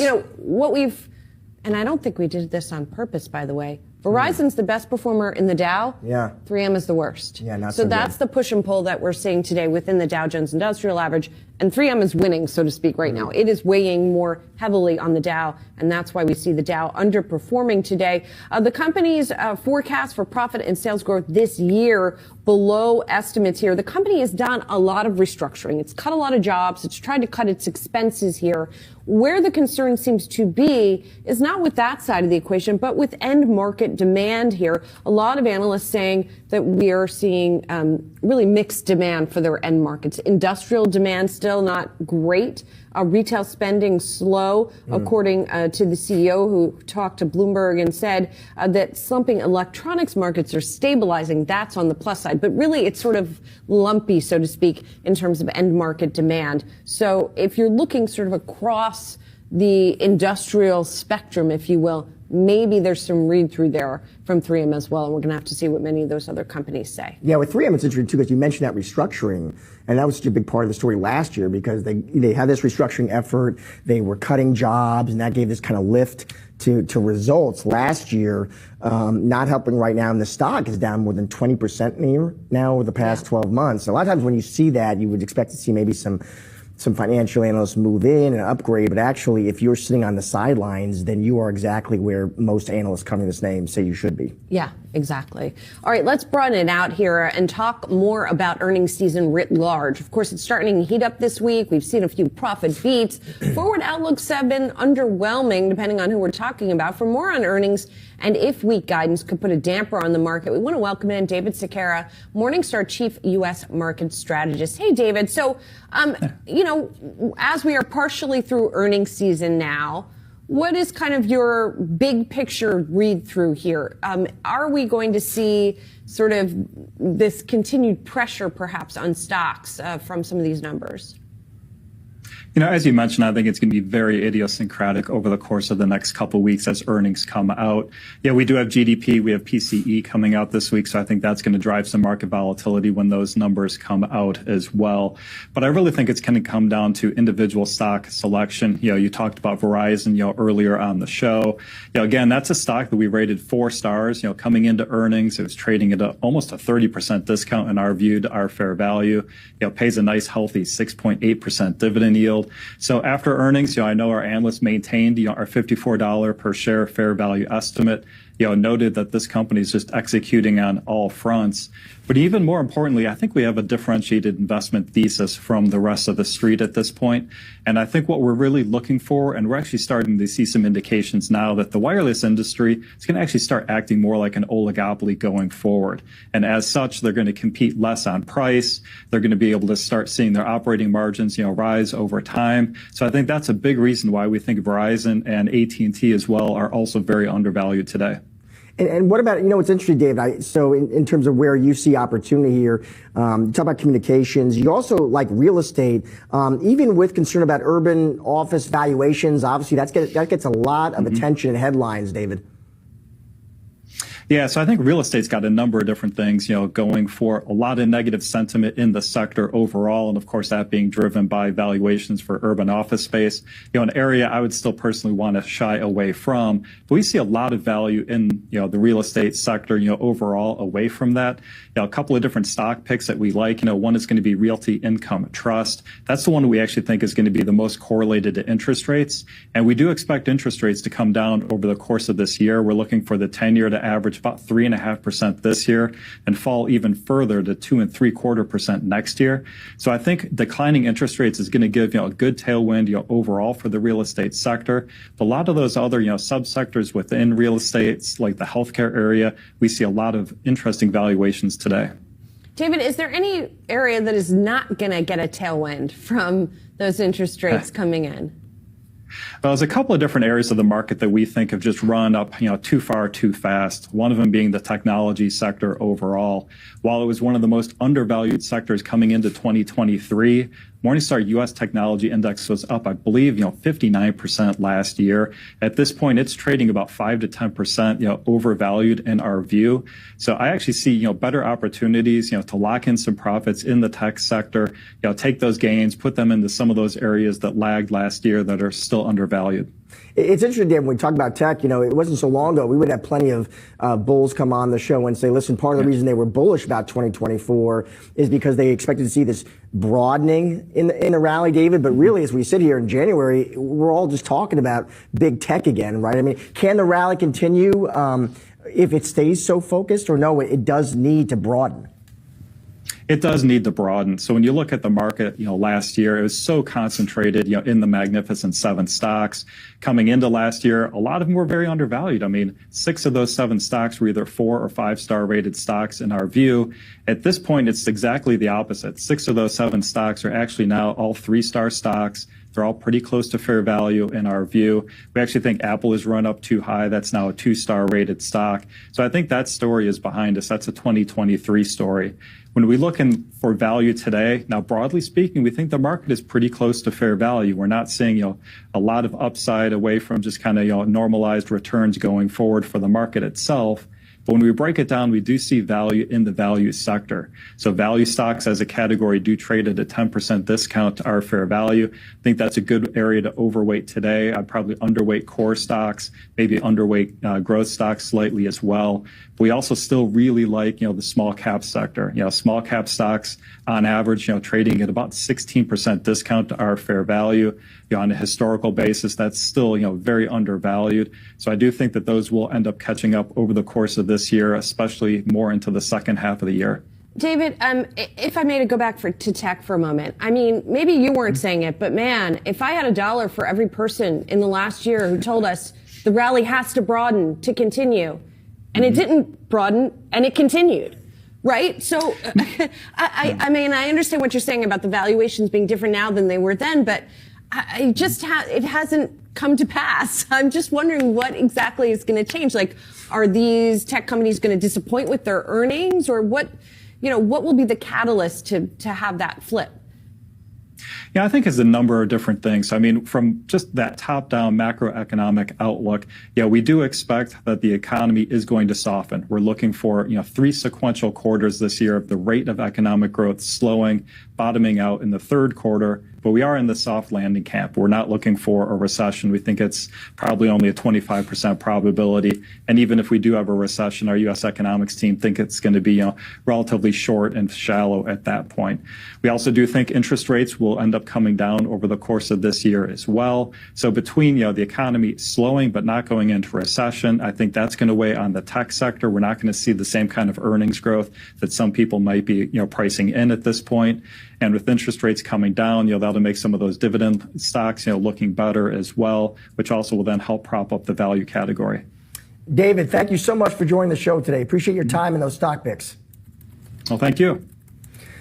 Let's check in on some trending tickers. We're starting here today with Alibaba getting a boost. The company's co-founder Jack Ma and chairman Joe Tsai reportedly buying over $200 million worth of Alibaba shares. That's according to the New York Times. So Alibaba, Julie, big names making some big purchases. We got founder Jack Ma has been buying shares, bought $50 million worth of stock in the quarter. Of course, Ma is no longer executive chairman, but still an important shareholder over there. And then Chairman Joe Tsai has been buying too, and Bloomberg pointing out this is actually the first time his fund has purchased shares since at least the last quarter of 2017. Yeah, and it seems to represent a change here, right? Because even Ma himself has been sort of critical of Alibaba falling behind some of its competitors.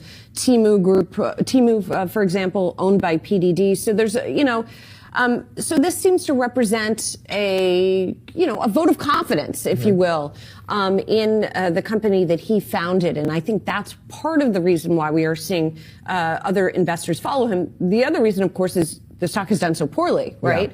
Yeah. And so that's part of the reason. You could also, and we're going to talk about this more in the show, put it down perhaps somewhat to the report that China is considering some measures to prop up its stock market. So all of that combined, it seems, helping with Alibaba. And to your point, we should know, I mean, the stock's popping today, but yikes. I mean, it's still down about 40% in the past 12 months. Yes, it is. Let's talk about another company we're watching today. That is Johnson & Johnson. It posted an earnings beat for the fourth quarter, sales surging in its pharmaceutical and medical devices business. The shares, though, are down here 1.6%. It looks like analysts and investors were zeroing in on the profit margins in its medical device unit. The company put that down to, they had some costs related to an acquisition. They had commodity inflation. They called it an unfavorable product mix as well. And so that's something that's been weighing on the stock. They also, like so many of these gigantic drug makers, they're facing competitions in some of their top-selling drugs. In this case, it's a drug called Stelara to treat psoriasis, which is going to be facing competition in Europe specifically, and that could weigh on sales in the second half of the year. Yeah, and another wrinkle here too, Julia. I think investors consider how certain treatments being selected for Medicare price negotiations, and so you begin to think, if you're an investor, okay, kind of have to map out what exactly does that mean for sales. Looking ahead, stocks in the red today, and also over the past 12 months now. Right. Finally, here, let's take a look at Procter & Gamble reportedly mixed quarterly results and slashing its annual profit forecast. However, the company reporting better than expected gross margins. So this one hits home, Julie Hyman. I mean, the Bounty paper towels, the Downy fabric softener. Yeah, those are big in the Lipton household. It looks like adjusted earnings beat. Company also did raise its profit outlook, X some items. And I guess, yes, there was a measure of organic sales undershot consensus, but investors willing to look past that in today's trade. Yeah, lower commodity costs helping things. I was struck by these two numbers. Prices last quarter rose by 4%. It raised prices by 4%. And remember, all of last year we were having the discussion where prices were going up, but volumes weren't necessarily going up. Well, guess what? In North America, volumes went up by 4% last quarter. In China, the company struggled a little bit more. But in North America, even though prices rose, people bought more stuff. They weren't sort of buying less because of those higher prices. I just thought that was an interesting item. You didn't go to the generic paper towels. And no, I stick with the real thing. Yeah, come on, Bounty. I'm not a fabric. Quick paper upper. I'm not paper upper. I'm not a fabric softener user in general. So much information to impart to viewers today. I got stock picks, fabric softeners. They gotta know. I also thought what they said, by the way, just kind of regionally was interesting. How they talked about how the American consumer, the U.S. solid continues to impress. These are the exact comments. On the other hand, China, weak volumes. Not surprising. I mean, we know, listen, the economy there is shaky, but just interestingly, kind of the regional differences they continue to point out there. Definitely. And we're going to talk more about China in sure just are. a few. We're just getting started here on Yahoo Finance Live. Coming up, earnings season rolling on. Netflix is set to report after the close. That's going to be a fun one. We'll break down the numbers from the streaming giant in the 4 p.m. hour. And Yahoo Finance's theme week, the AI revolution, continues today. We're going to speak to an expert to see what's next for AI this year and to break down some of the biggest risks surrounding the future of tech. All that and more when Yahoo Finance returns. Well, I hope you like Yahoo Finance. I find it really intriguing because that's what I do. You like bacon? Well, you'll love bacon soap. Congrats. You're pre-approved for every credit. Okay. I watch Yahoo Finance on my TV, so that's why I think that we may be transitioning from just watching it. Let's see if I can do something to make it. Nope, that just changes it to full screen. I was hoping that I could be able to make that a little bit bigger, but no. Let me see. Nope, that doesn't work neither. All right. So we know that doesn't work. We're now in a trade. We've made some profits, a little bit of profits. We're waiting on this last trade to go through. This will be the last trade that I will be doing live. I will be trading offline, but this is just to show you the theory of Oliver Velez's teachings do work. And we will be practicing these things offline on our demo account, which I think you should also do.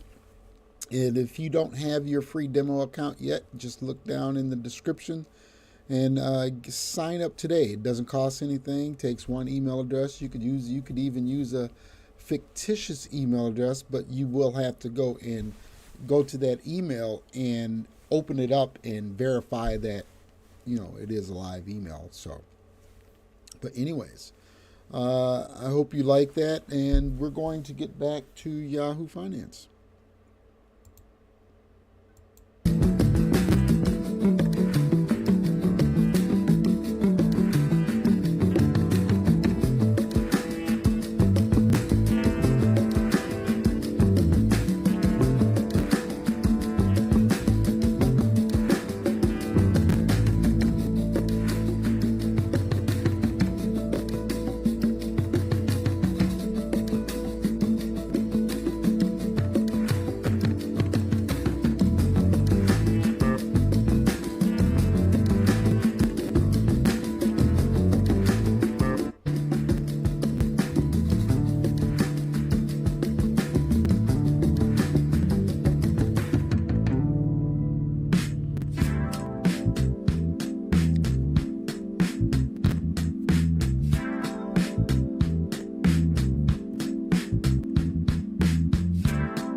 All eyes on big tech as the Magnificent Seven stocks gear up to report their latest results with excitement around AI and caution on economic activity. What is the best way to play tech right here? Well, here to discuss is Dan Niles, Satori Fund founder and senior portfolio manager. Dan, it is great to have you on the show. And I want to dig right in, Dan, to the Magnificent Seven, because listen, there's a lot of viewers listening right now. They own these names, Dan. They're trying to figure out what to do with them. And you still see some opportunity, at least with some of those names. And so I want to dig into some of those picks. And one is Amazon, Dan, which has had a tremendous run. It's up about 60% over the past 12 months. But you see still better days ahead for Amazon. I'm guessing, Dan, in part that must be because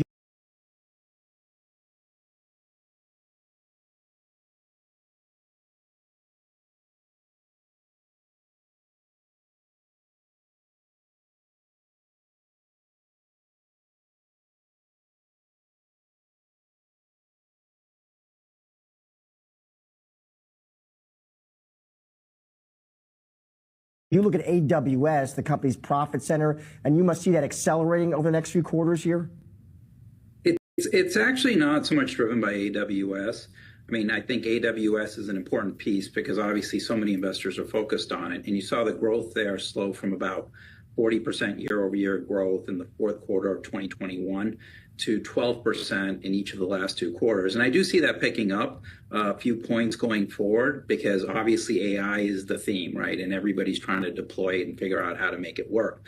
But the real driver in my mind is some of the other stuff that's going on, because if you look at last quarter, they beat operating profits by 40%, 40. And that was driven by the retail margins really starting to expand because don't forget, these guys put in a lot of capacity during COVID. that as we came out of COVID, demand really slowed down for e-commerce.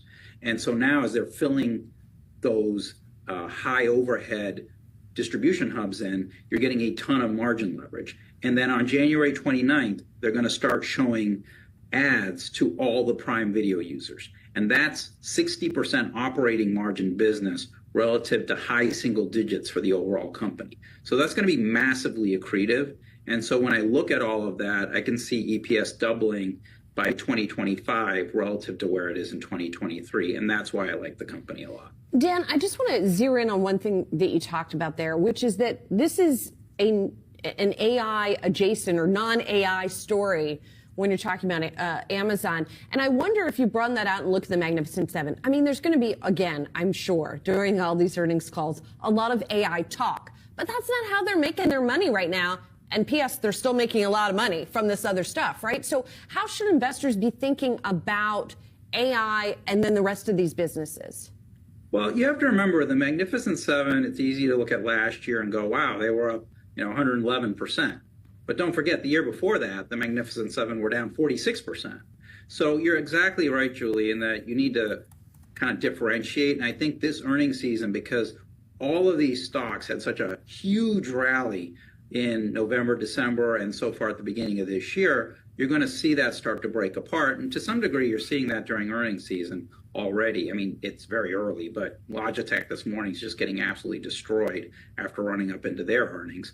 And so you're going to have to, I think, be very selective this year. That's why Amazon through AWS, as Josh asked about, they've got a legitimate AI play. They're 1/3 of the outsourced cloud market. That's where a lot of people are deploying to test out their AI capabilities. We also like Meta quite a bit because the valuation is very compelling. You're talking about a company that's growing about 13% or so this year, trading at a 22 PE. And to put that in perspective, the S&P is trading at a 20 PE. So very small premium, and you've got an election coming up, which is going to happen regardless of whether we get a recession or not at the end of this year. And they're using AI to help place ads, to monetize those ads better, and to recommend videos to you. And so they're seeing really good engagement there. And so that's why for us, we like those names. You look at an Apple, on the other hand, and you go, wait a minute, I'm supposed to pay almost 30 times for a company that's growing mid-single digits? I know retail investors love this name, and, everybody has an iPhone, so it's very easy to own. But on a risk-reward basis, they've had negative year-over-year revenue growth for 4 quarters. So I think you need to balance out where are you getting paid to take risk in terms of the multiple being low enough and there being enough upside where things can work out. And Apple, for its part, doesn't have an AI play, really. And hopefully they'll add that to the phones, later this year. But for right now, they're not an AI play, but they're being valued like one. So I think selectivity is key going into this earnings season. Dan, another big theme during this earnings season we're going to hear a lot about is China. I'm interested if you see opportunity there, if there's names you would be interested in committing capital to at this point. We've had some strategists come on the show, Dan, and I'll be honest, they tell us at this point they don't think China is investable. What do you think? Well, that's great to hear, because when I hear something's not investable, I go, well, is it going to zero? So if your view is China's economy is going to zero, then it's not investable. But I look at it differently in that I go, when are you getting paid to take the risk? So if you look at China's version of the Magnificent Seven called BAT, which is Baidu, Alibaba, and Tencent, China went in after these companies, really starting with the blocking of the Ant Financial IPO by Alibaba in November of 2020. And if you look at how those 3 stocks have done over the past 3 years, 21, 22, 23, the revenues for all those 3 names went up 33%. But the stocks went down 53%. And you've got those 3 trading at a gap PE of 12 times. Now you compare that against the Magnificent Seven, revenues were up 54% over those 3 years, but the stocks are up 69%, and you're paying a 34 PE for it. So with these China stocks, all you need is for the government to decide, you know what, we're going to go from aggressive persecution to vigilant monitoring, and you can see massive multiple expansion. Because don't forget, last year with the Magnificent Seven, for a couple of those names, Apple's a great example. Their EPS that they're about to report for the December quarter in a couple of weeks is actually down 10% from where it was 12 months ago. The stock was up 45% plus last year.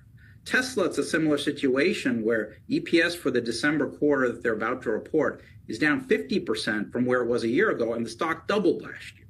So a lot of stock movement is multiple related, and at a 12 PE for the three of the most recognizable names in China, and you look at Alibaba in particular, and you go, wow, at the lows yesterday, about 50% of the market cap was sitting in cash. You go, that's pretty compelling, especially when they're throwing off enough free cash flow to buy the entire company back in about 4 years if they use the cash and then use the free cash flow. So to me, that news of Jack Ma and the chairman also buying shares, you only buy shares for one reason. You think the stock's going to go up, and they probably have a better view of whatever the China leadership is thinking than anybody else. And at this PE level, and I hear a lot of people saying it's uninvestable, that makes me pretty interested in terms of buying it. And the analogy I would draw is it's like buying Facebook, a year and change ago. And, we were on the media saying, look, at low 90s, this makes a lot of sense. And the stock has more than doubled from those levels because it was at such an attractive valuation. And at the end of the day, the company was still growing. A true contrarian, Dan Iles. Thank you so much for joining us. Really appreciate it. Thank you. Well, Dan was just talking about the China investing case. And in fact, China stocks are higher today. Authorities reportedly considering a package of different measures to stabilize the slumping economy and the markets. Specifically, policymakers, according to Bloomberg, are seeking about $278 billion to support the markets. And that's as we see a huge gap in between the Chinese markets and the U.S. markets. Let's bring in Yahoo Finance's Jared Blickry. Some really interesting milestones that we have seen over the past couple of days. Yes. India surpassing Hong Kong, for example, in market size, and that gap between the U.S. and China widening. Yeah, and I think it's also instructive just to think about the U.S. is at record highs in just about all our major indices. China is flirting with global financial crisis lows, depending on which index you look at. But I have the Wi-Fi Interactive here, so let's just take a look at some of the visuals here. Now, here's the world map. Here's what's happening today. In Hong Kong, we have 2.63%. That's what happened today. But let me show you what it looks like over the last 3 years. It's basically from the upper left to the lower right down. This market has been cut in half, and this is actually worse off than the mainland shares. Here's the Shanghai Composite. It's down 23% over a similar period of time. And just taking a look at inside the global indices, what has happened this year to date. There's a bunch of funny symbols on here. These are all indices, but I'm going to make this real simple. In the upper left, we have the Nikkei 225. That's up 9%, followed by the NASDAQ 100, up 3%. Then we got some other indices. At the very bottom, it's mainly China, and also Korea for that matter, which is highly levered to China. So the Hang Seng down 9.9%, the Chinese, the Shanghai Composite down 7%. And a lot of this has to do with the other measures that the Chinese government has had to put in place, which simply haven't worked. Julie, you mentioned this new facility. This is going to be about $278 billion or 2 trillion yuan, and it's offshore. So they're going to be funneling this money through Hong Kong. But we've seen this chart that I'm showing right now. This is social financing. This is what the Chinese government calls stimulus going back 20 years. This is from the lower left to the upper right, but it just has not had the effect it's had historically recently. Right. And there is some skepticism about this report today that it's even going to, even though, yes, we did see a pop in those Chinese stocks, yes, there seems to be some skepticism out there that even if they do enact this stimulus, that it's not going to be sustainable. Yes, I think we've seen a lot of this before. This probably falls in the bucket of half measures, not as bad as the quarter measures that were introduced before. I'm not going to sneeze at 2 trillion yuan. And there's also a domestic fund that's going to be added to it. That should be worth about 300 yuan. But look, we're talking about $300 billion. All that was able to do was goose the Hang Seng by 2 or 3%. Right. That is not a lot. And so I think the people are dubious that this is going to have any effect. Now, the danger is that all of this spending, which is apparently for naught, which is sending bad money after, or good money after bad money. Let's go back to the Wi-Fi Interactive. I want to show you their budget deficit relative to GDP. This goes back 10 years to 2013, goes through 2023. 3% was the theoretical cap that has now been breached twice to the upside. It's estimated it's going to go up to 5% this year. At that point, the Chinese government has to worry about losing control of their currency and capital outflows. So they're playing this dangerous game of stimulus versus capital outflows, and so far they've been losing. Yeah. It's interesting watching these Chinese authorities kind of pull these levers, the financial levers, but also the rhetoric, watching them sort of, they come to the U.S., right? They go to Davos, kind of trying to pound the table saying we're open for business. See how investors react, though. It'll be interesting. Jared, thanks so much. Appreciate it. Coming up, the latest interview as part of our theme week, the AI revolution. We speak with an expert to discuss what's next for artificial intelligence. Stick around. More Yahoo Finance after this.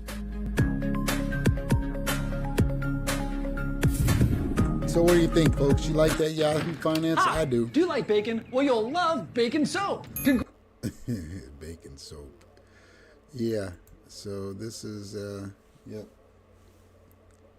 It's going on live. So I like this because I can watch my TV and I can actually see what's actually happening live when we tune in. So, yeah, I'm glad you're here. Thanks for joining. Please put your name and where you are shouting from so I can give you the proper salutations.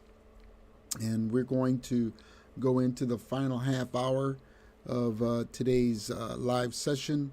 We hope you enjoyed today's content. And if you have anything that you would like to discuss or see on the channel, just drop it in the comment, or you can email me at the Living Legacy Group at gmail.com.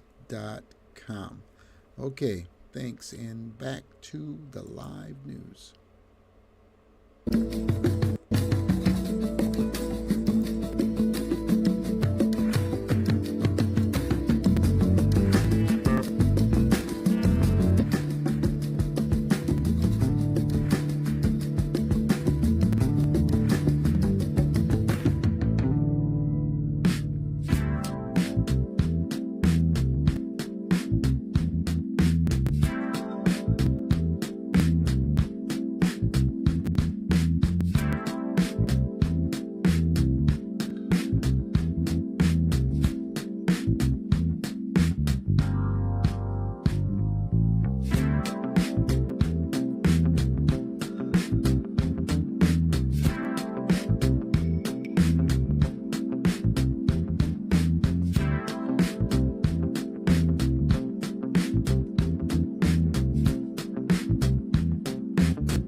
You know, I think AI has to be almost a human right to have access to AI, and we need the governance around AI. Generative AI changes everything. It fundamentally changes the nature of the human-computer interface as it relates to enterprise application software, and this is big. And Gen AI is the moment in which the CEOs are no longer thinking about investing.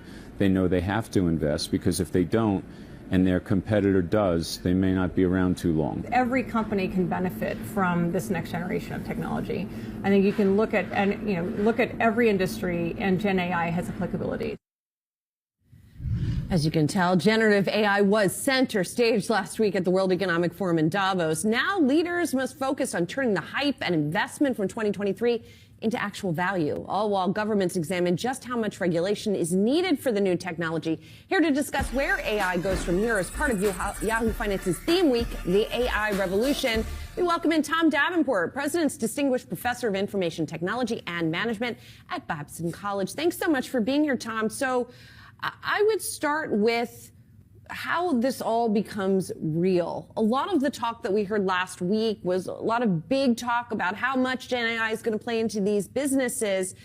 But I'm looking at sort of actual deployment and monetization. Where are we in that cycle, and how are we going to see that play out?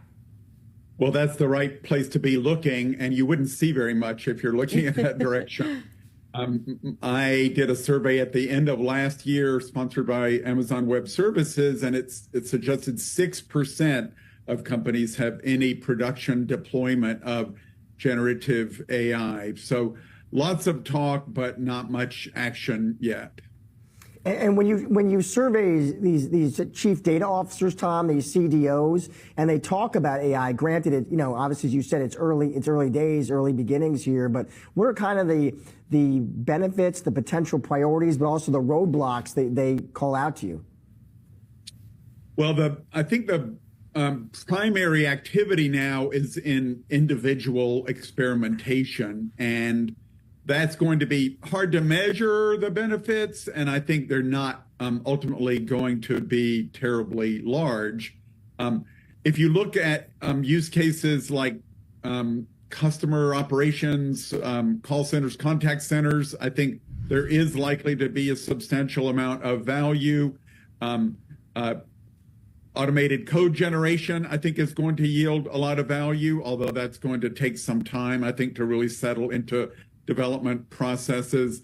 As you can see on the chart, R&D and none of the above are pretty low level. So a lot of potential opportunity. The biggest, I think, barrier now is in the data and how organizations get their data ready for generative AI.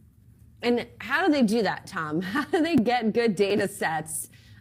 Because, I know there's an enormous quantity of data being generated every second, but is it the right kind of data on the right kind of information?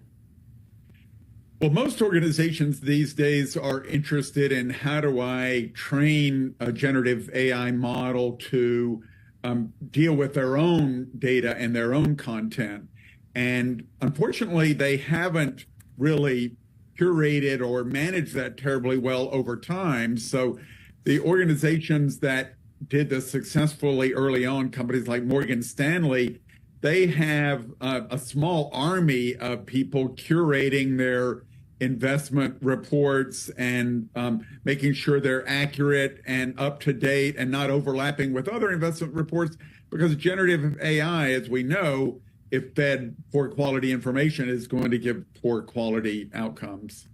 As you talk to these folks, Tom, across different companies, you survey these chief data officers, so they're experimenting with the technology. It's against the backdrop, Tom, of regulation. I'm curious how you see kind of regulation of this technology kind of playing out, at least here in the U.S. And do you believe, Tom, that American regulators and lawmakers have the background, the experience, frankly, the tech chops to regulate AI responsibly and effectively? What do you think? I think we all know that they don't. And I've seen the hearings, Tom. This is why I'm asking, because you watch these hearings, the tech execs get dragged up before Congress. It kind of often becomes sort of embarrassing for, frankly, everybody that's involved.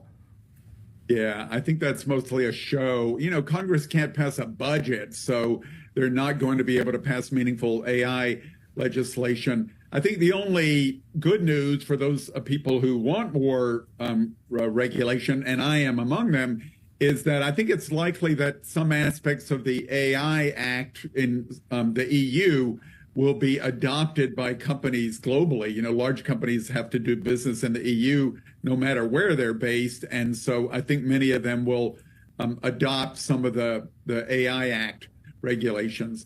But, there's also the issue of how do we enforce it? There was an interesting report in the Wall Street Journal this morning suggesting that, one of the few pieces of meaningful legislation we have in the U.S. comes out of New York. It's called Local Law 144 that regulates the use of AI in recruiting and hiring. And this regulation is basically not being enforced at all. Something like 18 out of 400 companies even did any sort of audit at all on it. So we have to put a regulatory infrastructure in place in addition to just passing the laws if we're going to be successful with it. Well, and Tom, what do you think the urgency level is here on this? Because, we can sort of joke about Congress not really being up to the task, but you know, I take the example of social media, which was not regulated and exploded. And I think one could argue there have been pretty darn negative consequences from the lack of proper regulation there. So how do you get this done? How do you light a fire? How do you make sure it's done properly? You know, how do you transform the current operations of the U.S. government? You know, that's an issue that we're all wrestling with every day.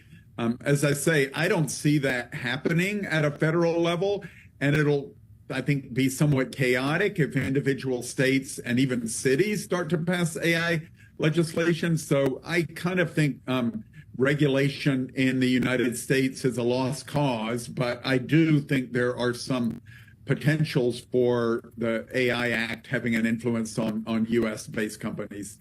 Tom, it's a big, important topic. Thank you so much for joining the show today and helping us walk through it. My pleasure. Thanks.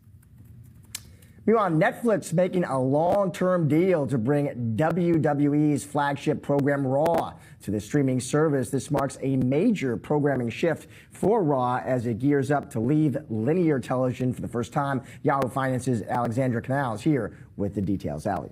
Hi, and you know what, guys? This made me think about all of the streaming services out there, big and small, that are competing for these sports rights. And this is something that Netflix has said over the past year or so they're not really interested in doing. They don't want to go too deep into sports. Now, you could argue WWE, it's more live sports entertainment, perhaps. And if you look at it sports, Allie? Is it sports? That is the big question here. I like that. I like that framing. Live sports entertainment. Yes, and that's what analysts have really said. We haven't quite seen Netflix dive into the live sports component just yet. And if you take a look at a company like Amazon, I mean, they shelled out over $100 billion for their deal with the NFL. Comcast Peacock paid $110 million for one playoff game for the NFL. So this is serious money that we're talking here. And Netflix has historically said, I'm saying in the past year or so, and sports rights have really become more of an opportunity here, that they're not ready to spend that kind of money just yet. Now, across Wall Street, across the industry, they say they're going to have to at some point. I mean, sports is the last frontier for streaming. And what does that mean for the cable bundle? Cable bundle, I mean, it's going to be dead. I think in the next 10 years, we're not going to see cable coming around much more, because sports is really the one thing that's hooking consumers, that's hooking viewers to continue to pay for those types of packages. If you can get that on streaming, why would you continue to pay for cable? So that's something that I think is going to be a major shift in the industry moving forward. Whether it's sports is interesting. And I'm not trying to insult WWE. And I got producers in my control room, huge fans. I would never disrespect the athletes who are that much bigger. But it's sort of like, when I think about WWE, I think like live, unscripted kind of storytelling. And some even say it is scripted. I mean, like, listen, if Is It Cake is already on Netflix, you could argue they're already in the live sports entertainment business. Like, they have all this competition shows. That's right? true. Isn't that the kind of the same thing? Competition. They have the Squid Game competition. That feels like a very elastic definition of sports at that point. I gotta tell you, I don't think that's what people are thinking when they think sports to Netflix. I don't think that's where they're going. The question is whether this is like paving the way to real sports. I don't know if WWE. I do think it is the first step for Netflix to really start to embrace. I hesitate to say real sports, but I think like NFL, MLB, those types of things. But we'll see if they'll get there. Yeah. We'll see. All right, Allie, thank you. Appreciate it. Well, coming up, D.R. Horton stock is falling after posting mixed first quarter results. We're going to break down those numbers and take a look at the home building sector when we come back. And while they're coming back, we have just added some funds to our account. We are hoping we are going to pass over the $400 threshold closing out today. And it seems like we are going to do that. If we get one more push to the downside, we will have accomplished today's trades today with a profit on the green side, even if it's a red day. So as we wait for this to come down, we should have a nice push to the downside. We're looking at close a couple dollars out, and then we'll be able to wait for the closing bell, and we will then continue our trading tomorrow. So as we wait here, I'm going to put on my little bitty thing here.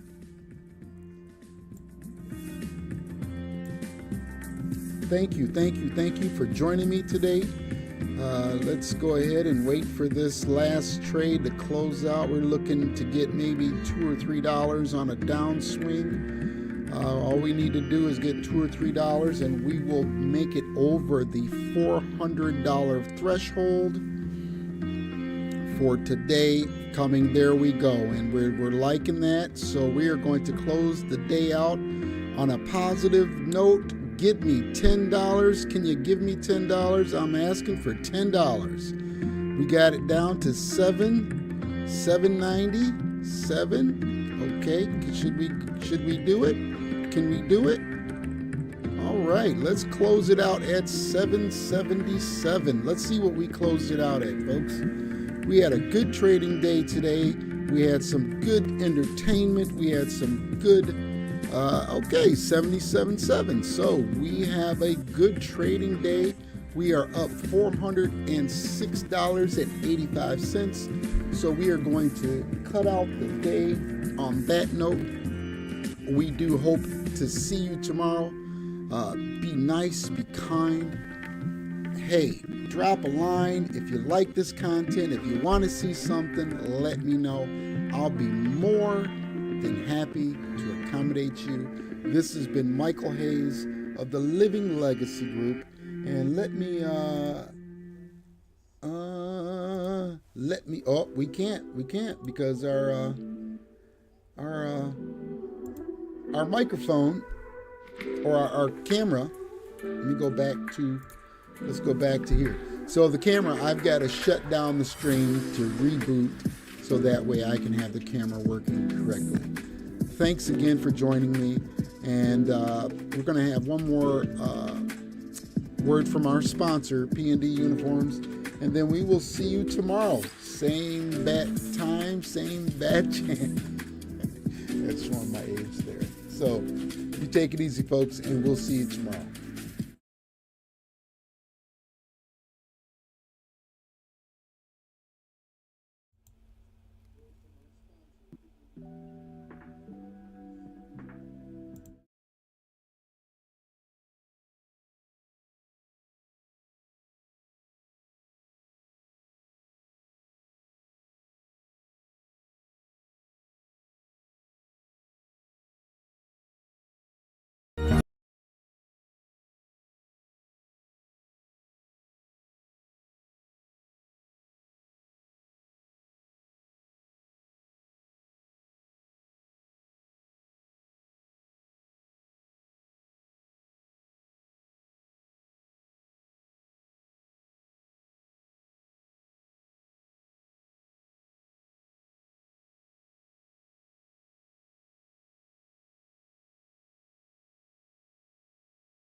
Okay, so since that's not working right, because I think we got the shutdown. So, hey, like again, we'll see you tomorrow. Bye-bye now.